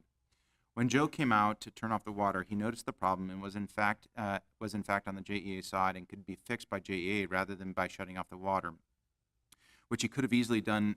Because it was only his job to shut off the water, therefore requiring me to call in another ticket. He literally stripped down to his T-shirt in 36-degree weather, dug through the ice and the cold and the mud, and replaced the broken pipes. Never once did he complain, never once did he show a sign of regret or displeasure or having to do the job that most people would have easily handed off to the next guy. His biggest concern was that we would be without water for Christmas. After he had solved the problem in what I think was a record time, I'm sure he was motivated by the freezing temperatures, of course, Joe and I stood outside and talked as he dressed up and cleaned up. I've had many interactions with JEA over the year, but I want to commend Joe for his extraordinary commitment to service. I think that embodies a lot of what we're trying to address in the culture. And then last but not least, I have a date for you to write down or at least commit to memory, and that is February 6th, 2019. Again, write it down or commit it to memory. February 6th, 2019 is the date that JEA had one of our customers in Southside Jacksonville file an interconnect to go off-grid effectively. They are putting in 12 kilowatts of solar and 40 kilowatts of battery and ultimately ceasing consumption of energy from JEA absent some significant issue or disruption to their home systems. We've talked a lot about these trends that we have been seeing over the last 4 to 5 years, and what I will let you know is that the customer that did this is a 1,900 square foot, 3-bedroom, 2-bath home that was built in 1993, estimated home value of around $250,000. So it was not what normally people call the initial adopter of these technologies. It is a wake-up call for our energy business that we need to continue to focus on making those innovation and change metrics of our culture not the bottom quartile, because this organization, and I know the leadership team in this board is committed to that, and I thank you, but you think that you have time to breathe because and do strategy planning, and in fact we do, but the future is now. So thank you very much. Thank you, Mr. Zahn. I'll keep my remarks brief. I appreciate you reading the testimonial from our customer regarding Mr. Crockett. Notwithstanding the results of the Organizational Health Index, we've got great culture at Jacksonville, JEA, and we've got the opportunity to build on, because there's lots of Joe Crockett's out there in our workforce, and we've got the opportunity to build on that good to move up into a higher quartile the next time we do our physical checkup as an organization, our next OHI. What you didn't mention is we've got a new team member, Julio Yeah, sorry. Aguilera. Thank you, Julio. You've got your work cut out for you because that same OHI showed bottom quartile across the board in innovation. And Julio's our new Director of Innovation. Welcome. Glad to have you here. Thank you so much. You mentioned 5 to 5, Ms. Hires, so that just kicked off this past week. I know those guys who came up with the leachate trickle at Buckman wish that they had sat on it for a year, but we're glad they didn't, because that's a winning idea. Fatbergs, who did that? Was that your team, Carrie, with you guys? That's a great public service announcement. If you haven't seen the Fatberg video, you need to see it. That's awesome. It's educating our customers about some of the risk and some of the issues. So that's a great thing. This is a shout out to Nate Monroe, who's not here today. It's not true that we're moving the JEA headquarters to the landing site, so stop saying that. Someone asked me at the last meeting about my tenure. I've committed to stay on until the mayor designates a replacement for my seat, and that person gets confirmed by city council. So I'm sorry you're stuck with me for at least another month. I'd also like to say that I appreciate the efforts at better communication, both internally and externally. I especially appreciated the video that you guys did. Ryan, your son should be, making his MBA applications now. If you haven't seen that video and don't know what I'm talking about, look it up. But thank you. I think that's an innovative communication tool, and I applaud you guys for that. We did get city council approval on our contribution agreement extension. That's a big coup. I appreciate that work that was done by our SLT, by Mr. Zahn, Councilman Schellenberg, and the city council. I believe it was unanimous. The markets love stability and certainty. We've now secured that with our relationship with the city through 2023, and also appropriate additional money for the STPO, so that's fantastic as well. That's a good thing to have done, so thank you very much for that. And last but certainly not least, this is our last meeting with our Chief Legal Officer, Jody Brooks. So as an attorney, I can say that, fortunately, I haven't had to have my own attorney that often, but I appreciate the good counsel, the good advice. You've always been there whenever I've had a question. You've kept me online in board meetings and outside of board meetings, so thank you very much. We wish you well. Jody will be joining the Clay County Attorney's Office starting Monday. Yeah. Wow. So you needed some time off. And Lasikia Hodges from the Office of General Counsel will be keeping us in line in Jody's absence. You've got big shoes to fill. Yeah. So thank you very much, Jody. Appreciate all of your help. And I do believe that all the board members have their meetings scheduled with CBRE and staff to review headquarters proposals. If you don't have that lined up, get with Nancy Kilgo so we can keep that on track. Okay? We're adjourned.